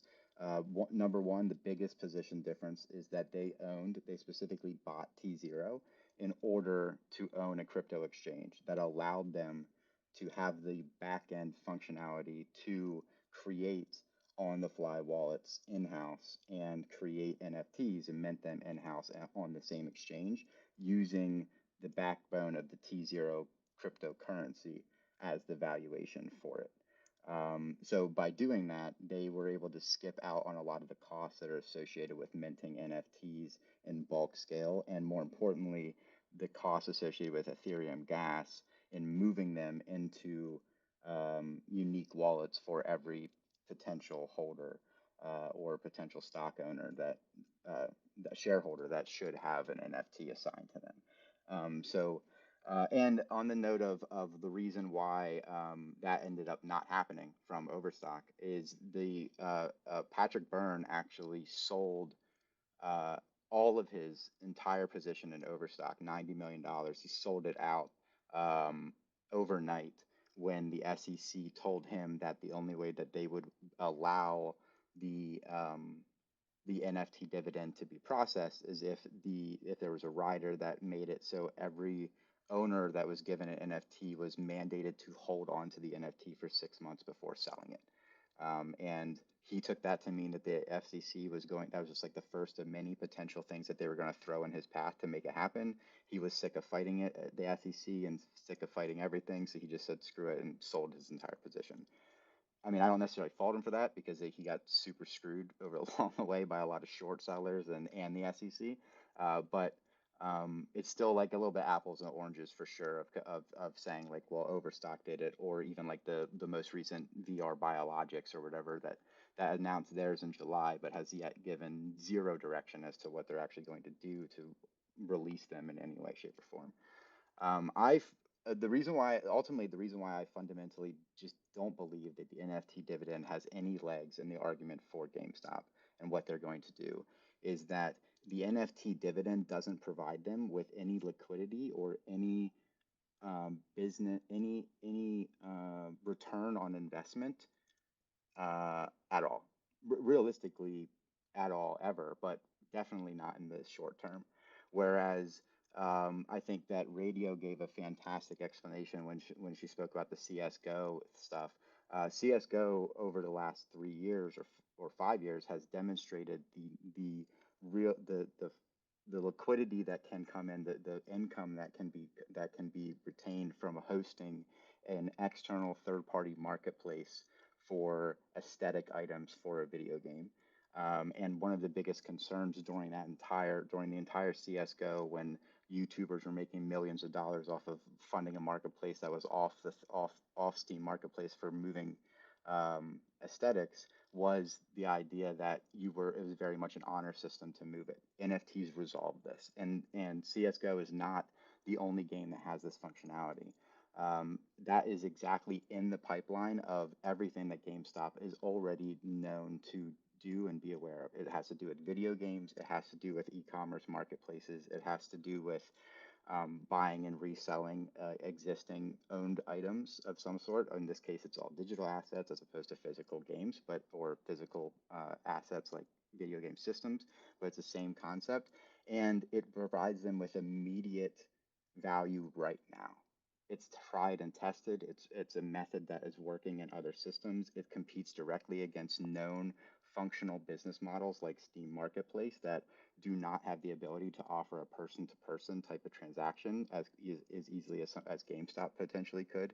And it does not need to be restrained by publishing houses by saying that only certain publishers, like third-party or first-party publishers, are going to be able to be included. And it can just be any person that is able to have a Fortnite skin that is limited edition that they want to be able to trade over. And all Epic needs to do is plug into an NFT API that GameStop creates that they can allow anyone to move these things at will. And those publishers will have no reason to not do that because they can easily get a small cut of the transaction on the exchange in the same way that GameStop can. I don't, as a like from the business owner perspective, which obviously I'm not Ryan Cohen, and I think that he has bigger, great things ahead of him for what he's going to bring to the company. It makes zero sense in my mind to do anything related to the market, to dividends, to the stocks, to short sellers, to any of that, because at the end of the day, the person, the company, that what he's culpable to, what he's responsible for ensuring that he's giving to his shareholders is the future value of GameStop as Yeah, he a wants to company. give real value. Yeah. I'm not saying that the other stuff doesn't bother him. I'm sure the short sellers and stuff bother him. But at the same point, like if he can turn GameStop around, which is what he's promised to do, then it doesn't matter. That's way more effective. That's way more effective. You don't want to push for craziness when you can just create real value. So I definitely think it's way more likely that they come up with a functionality, rather than trying to use it as a trigger for market overhaul. I can't agree more. Honestly, that's to me way more likely. DPS, did you have a question? I do. First, I want to say, Jeremiah, dude, that was awesome, man. That's just an awesome brain dump, dude. I honestly couldn't take notes because I was just staring at my phone, listening intently to what you were saying. I appreciate you doubling back on the IPFS stuff, and yeah, man, I would I would continue to go down that road with you and try to garner knowledge from you, but I'll spare the people around here. I've definitely followed you and gonna hop in spaces that you're in. I have a question about something that you said about your own investment portfolio with respect to essentially operating in the crypto market. And I guess I have like a two-part question. The first part of the question is, are you executing trades pragmatically without any sort of human intervention? And the second part of that question is, are you into buying the crypto itself, or are you into derivatives, or both?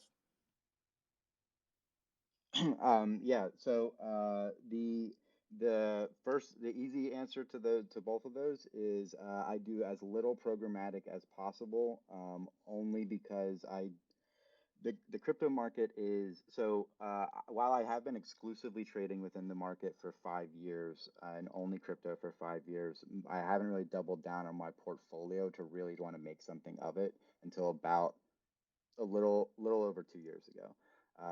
And one of the biggest issues that so I've been through a halvening already, well, essentially two. And one of the biggest issues that just is still and just a problem I can't personally get over when it comes to crypto is that it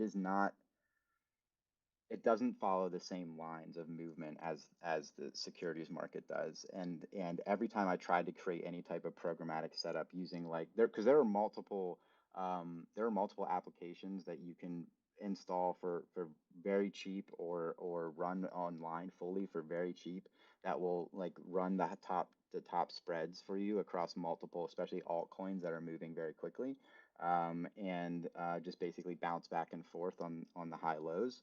But the biggest issue that I have with them is that every time I tried to implement them, there was always a point where I had to step in on the manual side and like fix something where it just wasn't working the way I wanted it to do, what I wanted it to do, and it just didn't make sense for me.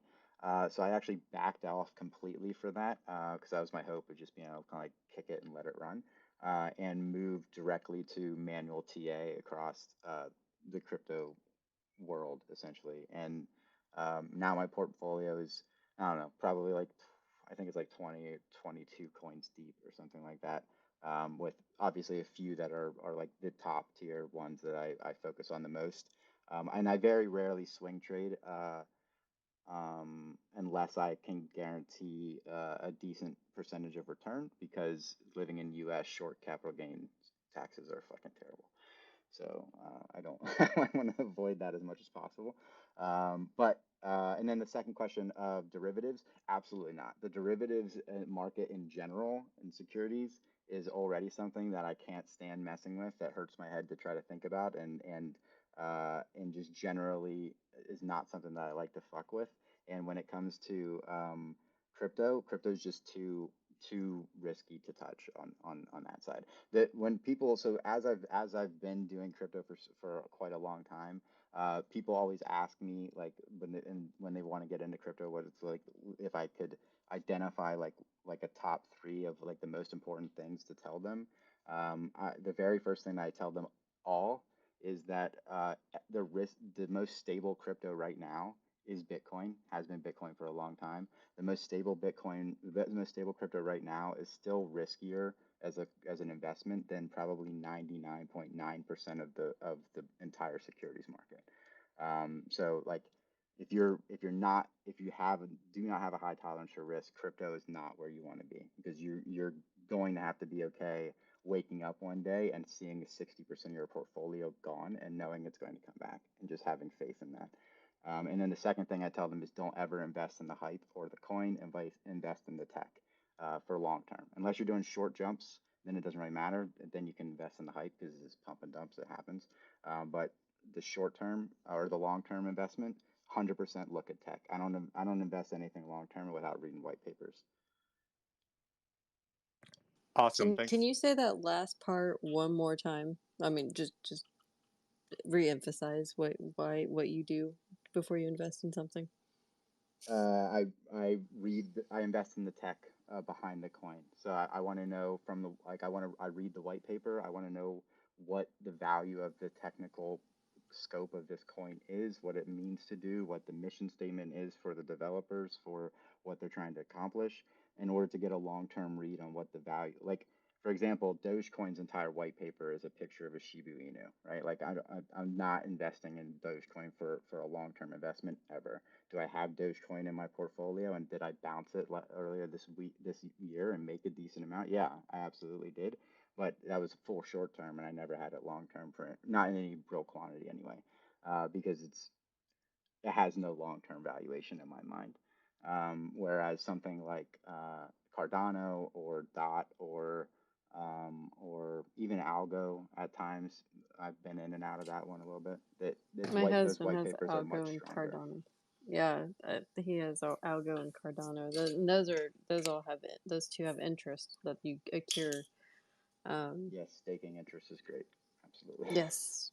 So, and this is, I know this isn't NFT related by any means, but this is where like scold me, but I actually have some belief in SafeMoon. So like they have like their own platform they're coming out with and everything. Like there's just something with them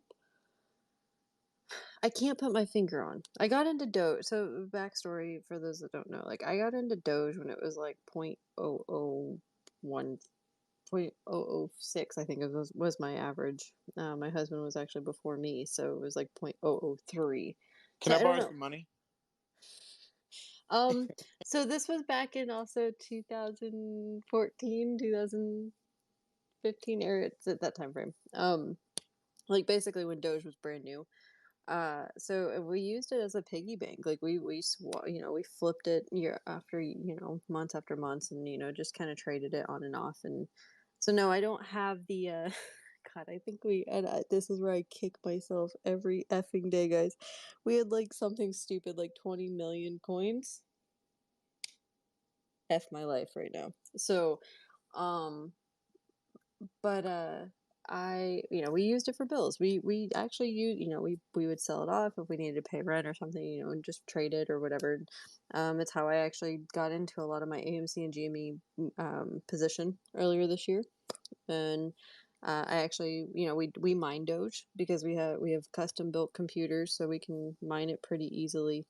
um and so we're doing that. Plus, I still have some Doge that I'm playing with, but it's just because it's a fun little coin to flip. But I also, I have SafeMoon. Because I don't know, like there's just something. I get that same feeling I had with Doge back in the day. that I have with SafeMoon. Like, okay, it's sitting at this really weird position, and I have like 17 million, and I'm not making the same damn mistake. It was like $65 to buy in, so you know what? If I have to sit on it for 20 years, so be it. So, I don't know, like, but they have a really weird or an interesting thing because they, you know, it burn. They have a deflationary property to it, but and I got in. My average is way lower than what it's sitting at, so I'm pretty good. Because I got in like the second week it was live. That's how I'm fast so jealous of that. I got in. Yeah.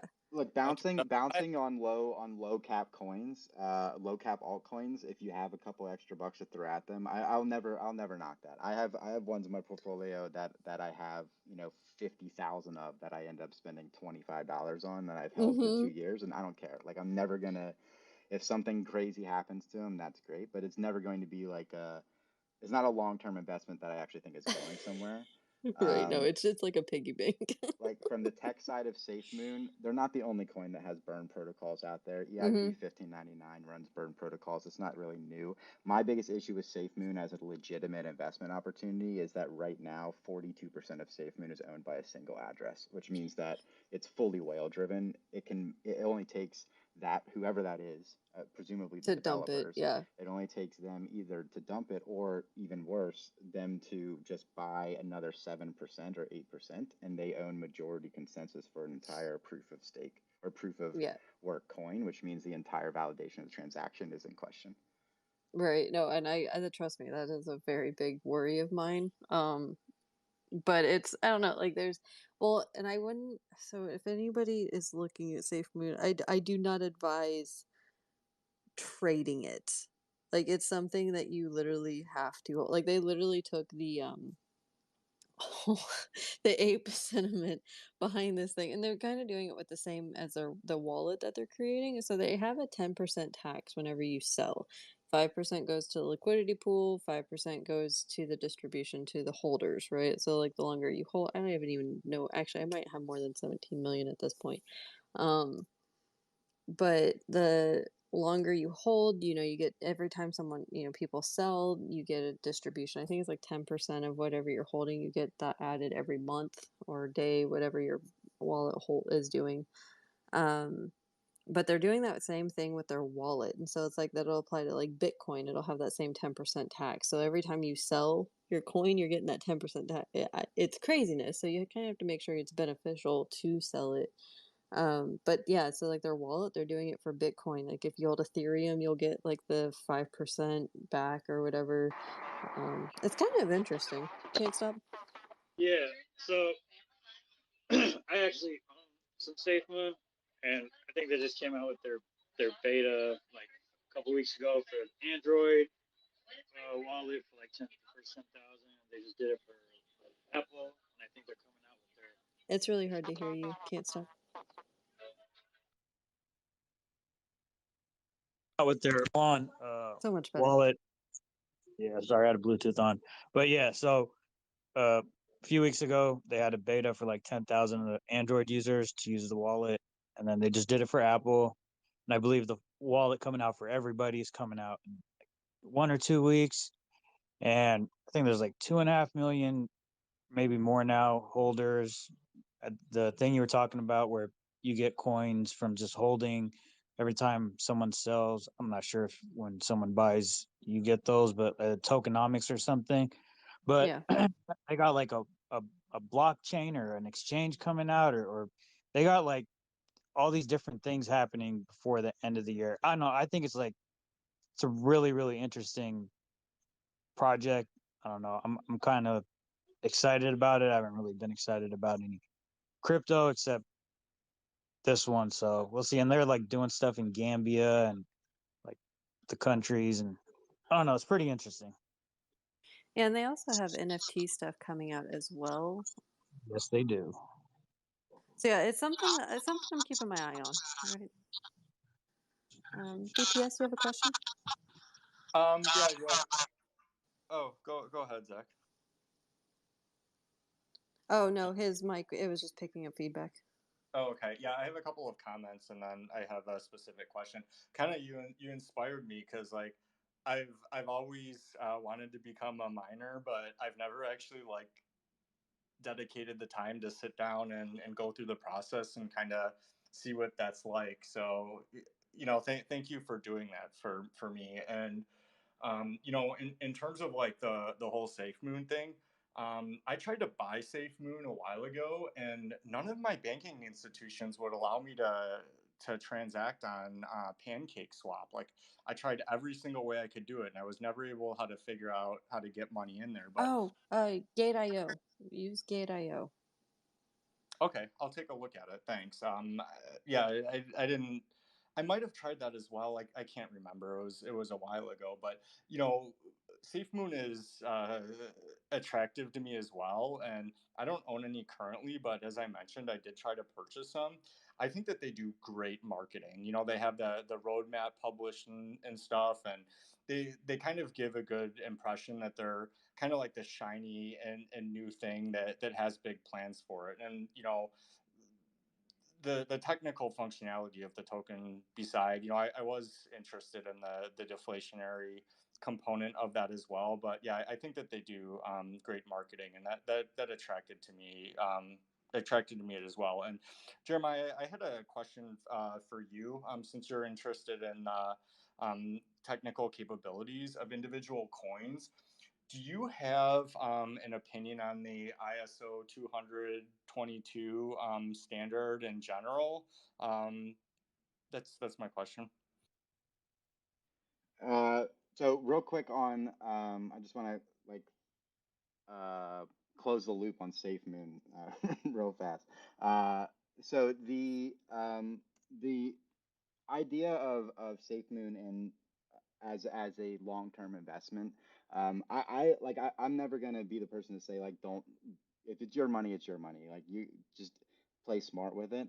But when it does come to like thinking of it as so this is kind of going to get into down a potential rabbit hole of my fundamental concerns with any ERC20 token. So the biggest one of the biggest issues just generally that exists with the fact that ERC20 tokens exist at all, which is SafeMoon, which is any NFT, although NFTs are technically ERC 721, but any ERC token of any protocol code is that they're running on Ethereum in order to do what they do. Which means that the value of that coin, the value of that token, whether it's an NFT or SafeMoon or BAT or any other ERC20 token, is always going to be dictated by the value of Ethereum. And more importantly, the cost of Ethereum gas to move it, which means that in a world, let's say that SafeMoon, and I hope it does for those who are investing for their sake, in a world that SafeMoon suddenly becomes at the same level of Doge, and now it's worth 30 cents or whatever. And the people like kind of like you that have 17 million are immediately thrust into being billionaires. The amount of Ethereum gas that's going to take to cash in on that is going to be a ridiculously insane number, because you're already like Ethereum gas, how it works is it becomes more pricey as time goes on, or at more pricey as the network gets more and more congested. So a good example of this is that Coinbase gives free crypto. And by the way, if anyone has not gotten into the crypto game, like I tell anyone to download Coinbase, give them your KYC long enough to earn free crypto, and you can walk away with $30 in free crypto now that you can just leave sit forever, and 10 years from now try to sell it for something. You can immediately move it into Bitcoin. Like it's no brainer. Definitely do it 100%. But for example, I have $3 of band $3 worth of band crypto that I got from BAND crypto that I got from one of those earning um, modules or whatever. And I moved it to the Coinbase wallet because I had never used the Coinbase wallet before and I wanted to test it out. And now it is currently stuck in the Coinbase wallet because it wants every time I try to move it back to Coinbase in order to just convert it into another coin that I'm actually going to find value from, because I have no interest in holding band.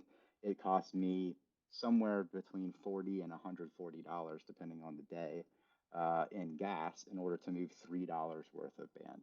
So, and I know that like proponents of Ethereum will say that Ethereum 2.0 and proof of stake will reduce that issue because it bumps transaction speeds from 17 transactions per second to potentially 1,000 transactions per second. But even that, at 1,000 transactions per second, you're still looking at probably $3 or $4 in gas fees in order to move $3 or $4 of crypto. And that's not going to change. It's going to get worse as more and more people get on the congested network. Parachaining is not going to resolve that completely. So just keep that in mind when you're investing anything that is an ERC20 token, whether it's SafeMoon or Shiba Inu or anything of value at all. If it's an ERC20 built token, it's a non-native token running on Ethereum mainnet. It requires Ethereum in order to move it, which means it requires Ethereum in order to change it back to fiat currency or any other crypto of value, which means its value is always going to be determined by Ethereum gas, no matter what. I appreciate that, Jeremiah. I'm gonna need you to be my crypto person and DP. Like I'm gonna need to add some people to my team here because I mean that was brilliant. That was absolutely brilliant. See, I knew that it followed Ethereum, and most cryptos follow either Ethereum or Bitcoin. That's why it's why I tend to giggle when people pull up, like Rocket or not Rocket, freaking I've just complete RXT or whatever, that and Doge and like all these other, Litecoin and whatnot. Like they pull up all these and they're like, oh my gosh, they're manipulating all the market. And I'm like, well, no, I mean, they can manipulate, like they can sell off two things and it's going to make everything in the market look really terrible. It's kind of like the stock market in a sense.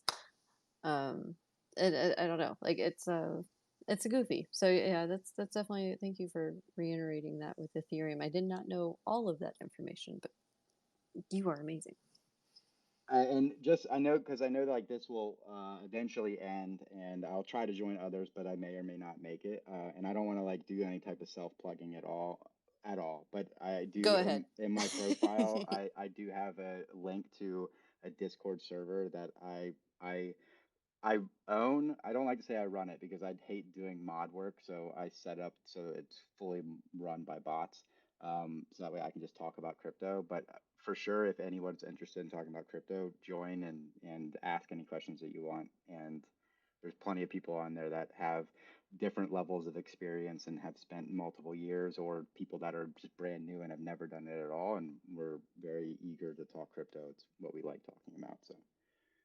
I appreciate that. Yeah. Heck yeah, guys, go join that because I mean, so and that ties in with this week too, right? With the NFTs because NFTs run with blockchain and cryptos, and so yeah, go join that so that we can start gaining more knowledge and that's we need to start understanding crypto and NFTs because those things are not going away. Like I'm gonna wrap myself out here.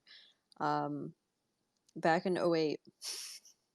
I had a friend that told me to start mining Bitcoin. He had a miner set up at his house. He was, a Purdue computer engineer, like just total whatever. Told me to start doing it, or at least to buy into Bitcoin. And this is when Bitcoin was like not even a cent. My stupid ass did not do this. Okay, my we need research crypto. It's here to stay, and if I would have listened, I would have probably, lived a different life at this point. Yeah, I mean, well, that's one of those rules is that, and it's not just crypto; it's all markets. Hindsight It's is all. always 2020. Don't be hard on yourself, otherwise you'll never do anything going forward. So, Oh yeah, no. It's just one of those things like people are like, "Oh yeah, I should have bought, Bitcoin back when it was like $100." And I'm like, "Motherfuckers." I Like, mean, we all should have done that. Yeah. but no, it's an interesting concept, I mean, and that's where it gives me faith in like the NFTs and this is the Bitcoin, right? Like this is the Bitcoin of today's world is these NFT different things for NFTs. Everyone's like, oh, NFTs never gonna catch on. NFTs aren't gonna do anything. Nothing, whatever. Um, that's what everyone keeps saying. Well, guess what? That's what they said with Bitcoin. Oh, Bitcoin's never gonna be worth anything. Bitcoin won't be used. Blah blah blah. And like I watched this interview. It was some it was a real estate investor or someone and they were like, I'm probably the biggest moron because 4 years ago, someone offered me 50 Bitcoin for a house. And I said, hell no. I was like, man, how much do you hate your life right now? Yeah. And I think they sold the house for like 150,000. Like that's why I kind of have to laugh about it. Hey, Cal, what's going on? Hey, what's going on, Ken? I was just like literally sitting here giving you hundreds when you said that, like, regretting not doing something. And I think, I've had too many experiences like that in my life, and that's exactly why I was like all or nothing on, well, I don't want to get it. I don't want to stray too far because we're talking about NFTs, but that's why I went all in on AMC. And yeah, definitely wouldn't want to miss out. But I wanted to also say something too. I totally agree with you that we may be on to something. And the reason why I said that, like, so in my full time job, I do, I guess you can say, student recruitment for a particular organization, right? And I have some interns that are working with me over the summer. And, well, I guess you can say temps. And one of them is actually and like very much into art and like went to college for it. And apparently, within the art world, NFTs are actually huge. Like it's becoming this thing. So like it all just like as you said that it all just like um, ties into what you were just saying, where it's like you had a friend. It just brings it all home. You saying you had a friend that's an engineer in Purdue that told you to do this, you didn't, and now I'm thinking in my mind we're like the NFT idea. Like I would hate to know 10 years from now NFTs explode where people are selling NFTs for insane amounts. And I'm like, yo, I remember when I thought NFTs was like going nowhere. Cause like I also gave up like buying like crypto like Ethereum and Bitcoin and stuff like probably around 20, I don't want to exaggerate, probably around 2016, 2017, around then. Because I was, trading it back and forth. And then that sudden explosion, I'm like, shit, I wish I still had it, right? So I totally get where you're coming from with that, and we might be on to something new. And like the other night, I'm not gonna lie to you, I had to break through a little bit of my ignorance, because, uh, well, it's a funny story. We were sitting there, myself and this other. I don't know if you guys happen to see the poop NFTs running around, but me and this other guy, Oh, yes. yeah, Poopy, he was the creator. We were sitting in a space, right? And one of the penguins came in, and well, in fact, we found out about this through another entire story, but I don't want to go too deep into that about the pudgy penguins. And then we saw the party penguin came in. So honestly, we were like sitting there like making a joke out of it, not ridiculing, but like laughing at it, like who the hell's gonna spend money on a photo, right? And then I guess as the person started to explain it and like conceptually, I think we started to get a grasp for it. It might be we might be all onto something. So ultimately I just want to say like, yeah, I totally support your thesis of like getting in on the NFT stuff, understanding it and seeing where it goes. We're entering a different age, so just wanted to say thanks for that input. Oh, yeah, for sure. And I mean, that's actually so tomorrow. Like I said, guys, I am on podcast every day for the next like 14 days. So buckle up. It's going to be interesting. Like we have NFT basically all this week, minus Tuesday and Thursday. We have um, First Strike with Penny Queen, who covers penny stocks, which is really cool. And then Thursday, if you guys saw my announcement, I have a macroeconomist from London, Philip. He is going to be talking about real estate, and it's on a macro scale and on a global scale. And he has, oh my gosh, like guys, he's phenomenal. Like I've been gotten a message him back and forth, and he's been phenomenal. So those are the only 2 off days. Other than that, tomorrow I am asking all NFT creators to join me. I want you guys to be able to promote your NFTs, talk about how you got into it and everything like that. That's what I want. And so then I have Wednesday. I might be mixing up my days, but Wednesday is,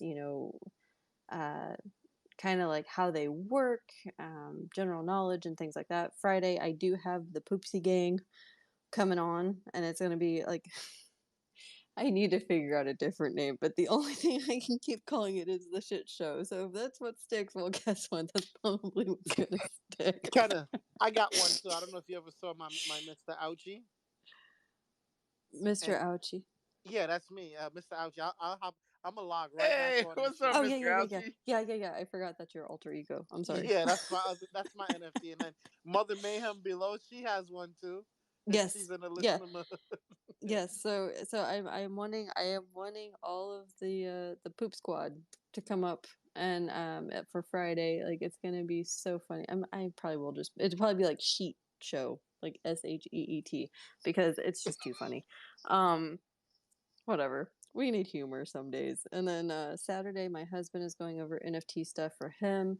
And that's, more into the, Jeremiah, and I would love for you to join him on that so you guys can kind of converse. So we're going to, it's going to be all kinds of different NFTs that are out and how they work and more in depth talking about it and open discussion. And then, yeah, Sunday I have Turbo on with his amazing NFTs that he's been doing, the interactive NFTs. Like it's been crazy. Like this is gonna be such an awesome week. Like I am looking forward to it, and I think as long as everybody likes it, hell, I'll do NFTs next week if we want to keep doing NFTs and crypto and stuff because it's a different market, right? And um, it keeps getting pumped and dumped, cryptos and NFTs. So I mean, there has to be a reason behind it, right? So. But yeah, that's what we have looking forward to, guys. This week is going to be crazy. Well, Kenneth, liquidity. Keep in mind liquidity. Oh, I know freaking stupid cryptos that you can't find because, well, they're hidden and only 5 people have access to them. But hey, 8 cents to 10,000 makes perfect sense. Well, no. I was talking about. Well, I guess I'm not aware of that part you just mentioned, but the part I Oh, was talking about. Yeah, yeah. Well, I would love for you to explain that to me later on. But I'm talking about the. So there's a lot of. It's alleged, but we just see the pattern happen over and over. Like the hedge funds, in order to sort of like shore up cash for a lot of their misgivings in the stock market world.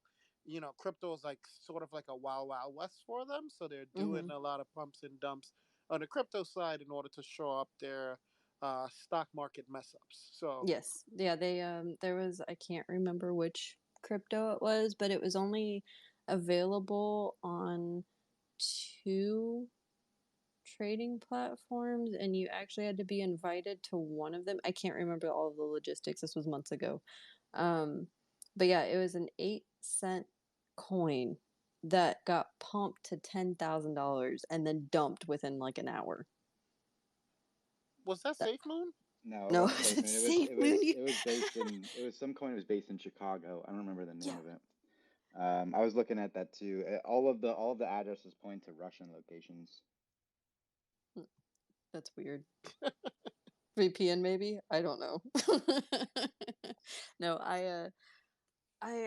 but yeah, that was something, and we like it came. Someone, I mean, the minute it happened, someone was like, "Look what's happening to this coin," and I was like, "What is this coin? Like, what does it do?" And they're like, "Nothing. It does nothing." And so, yeah, that was sorry. That's me getting excited, guys, because I my head actually exploded that day to see a coin go from 8 cents to $10,000, And and like sorry, I don't want to forget what DPS asked me either. I don't remember the last part of his question. It was your opinion on the, I think it's ISO 20022 standard in terms of the technicalities behind it. I mean, it's going to be a whole lot of work to get the entire global financial institutions just generally to accept it. It'll be definitely a lot easier for the crypto market to do it for sure. Thank you. I mean, I don't know exactly what information you're looking for beyond that. I mean, there's no doubt that we need to create that we need to fix it, that the standard as is broken. A good example of this is that, so as I said before, I work in finance, and I until COVID hit, I had 12% of every user on our platform was still using Internet Explorer 8 because it costs so much money for financial firms to upgrade their systems that they just don't. If you have a company that has 200,000 employees that are all within VPN, IE8 has worked fine for them for 10 years. They're not going to spend the money to upgrade all of them. COVID completely like decimated them for that point because they were all forced to issue new updates to their VPNs with new browsers, more modern browsers and everything. And it's been fantastic for what I do. It's made my life a whole lot easier. But essentially, what it shows is that the financial world does not move fast ever. So a global standard change to 222 is going to take a lot of time. That's the reason why I think that we have. Um, I think the Fed has given till 2023 for financial institutions to make the change. Cryptos being very small, isolated teams, it's just a data movement protocol. So it's much easier for them to make that migration than it is for something like Bank of America or some massive bank to do it. Yeah, thanks. And I guess I have a follow-up question. So I'm very new to this and don't to the standard specifically and don't know a lot about it. But I suppose like a way I could rephrase this was, at this stage in the game where, valuations of coins based on this are where they're at, do you consider this sort of like a getting in early thing or miss the boat, or is it would you personally consider it a sound long-term investment opportunity? Do you mean like in a coin that supports 222 now, like a Ripple or Algo? Correct. Um, Actually, I would say no. And the reason why is because for the most part, the industry doesn't care right now. And the second reason being that if and when the industry does decide to care, since it is just a standardization of metadata movement on the transactions, it's something that isn't reliant on innate technical structure of the code of a coin. So, for example, like obviously Bitcoin's not using this, Ethereum isn't, Cardano, none of the top three market caps are using this right now.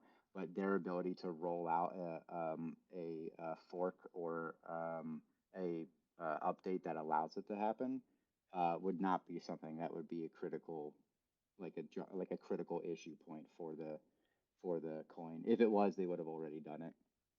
So, they're just going to sit on it until it becomes absolutely necessary for the market, and then they'll run it then. And the biggest issue is like right now, I believe only Algo and Ripple are the two biggest names that support this. Ripple is essentially dead in the water until the SEC figures out what they want to do with them. I personally have Ripple and it's just stuck. I can't do anything with it. It pisses me off. And Algo is great, but it it's being held back by its consensus algorithm. Byzantine consensus is not something that's very well known in crypto. It works well, but it's not very tried and tested like something like proof of work or proof of stake is, which is much easier to understand. So Algo is a little bit more confusing for people that are just coming in that are wanting to invest in the tech, and Algo does have strong tech. I do think that Algo is undervalued, but I don't know that it can gain its value fast enough to matter. So I hold very little of it as a result. Really appreciate your opinion. Thanks so much. All right, guys, we're gonna wrap up tonight. 2.5 hours. This has been an amazing podcast. Like I've really enjoyed you guys. Just chill, hanging out. Like this has been some great information. I might have to go back and listen actually, take notes again because I totally failed to take notes tonight. But Jeremiah, please, please, please, if you ever can come back on throughout this week. You are such a gem in this part of the market. I'm sure you know more about everything, but this is the first I've really talked to you. So you are a complete gem in knowledge of this. DPS, you ask some awesome questions and you bring in some more knowledge too. I appreciate it. Cousin, you did awesome. Can't stop. I love you guys. You guys are awesome. Everyone on YouTube, thank you for tuning in. I know we had a small crowd tonight. That's okay. We'll get there, right? Like people will get into this. I think it will have a lot of fun this week. So if not, hell, we get to just hang out together, right? I look forward to it. But yeah, so tomorrow again, if you are a content creator, I don't care if you're a musician, an artist, I don't care if you create NFTs, if you made them, please come in, please pump yourself up. Jeremiah has a crypto Discord. Go get into that and learn how cryptos work because it ties into the NFT market. So, other than that, any other final words from anybody else? Thanks for doing this. Appreciate your time. Oh, of course. I love Yeah, it. thank you. I will definitely try to stop by. Usually later at night ones I can join in a little bit easier. So I will try to stop by if I can, but no problem. This is usually our normal time frame. Great. Thanks, Kenna. Yeah, and I think you're definitely gonna need to run a couple of these, like, to sort of bridge that gap in terms of allowing people to understand NFTs conceptually. Because I'm not gonna lie, I'm not saying you should, I should base it on my own thought, but like myself and some other folks, I think initially we had a hard time conceptualizing an NFT, and like the one common question was like, why would I pay $100 for a picture that I can screenshot and then post it as my own avatar, right? At least for the Twitter users. So Mm-hmm. that was one of the common things that I found. Oh, People I think say, I think we can address that one tomorrow. yeah, well, go ahead. Yeah, I mean, because that was the first, and I wasn't the only person that asked. Like, why the hell would I pay $100 when I can like just screenshot your pudgy penguin and put it as my picture, right? So That's fair. That is a fair question. I will write that one down and I will ask it tomorrow. I hadn't actually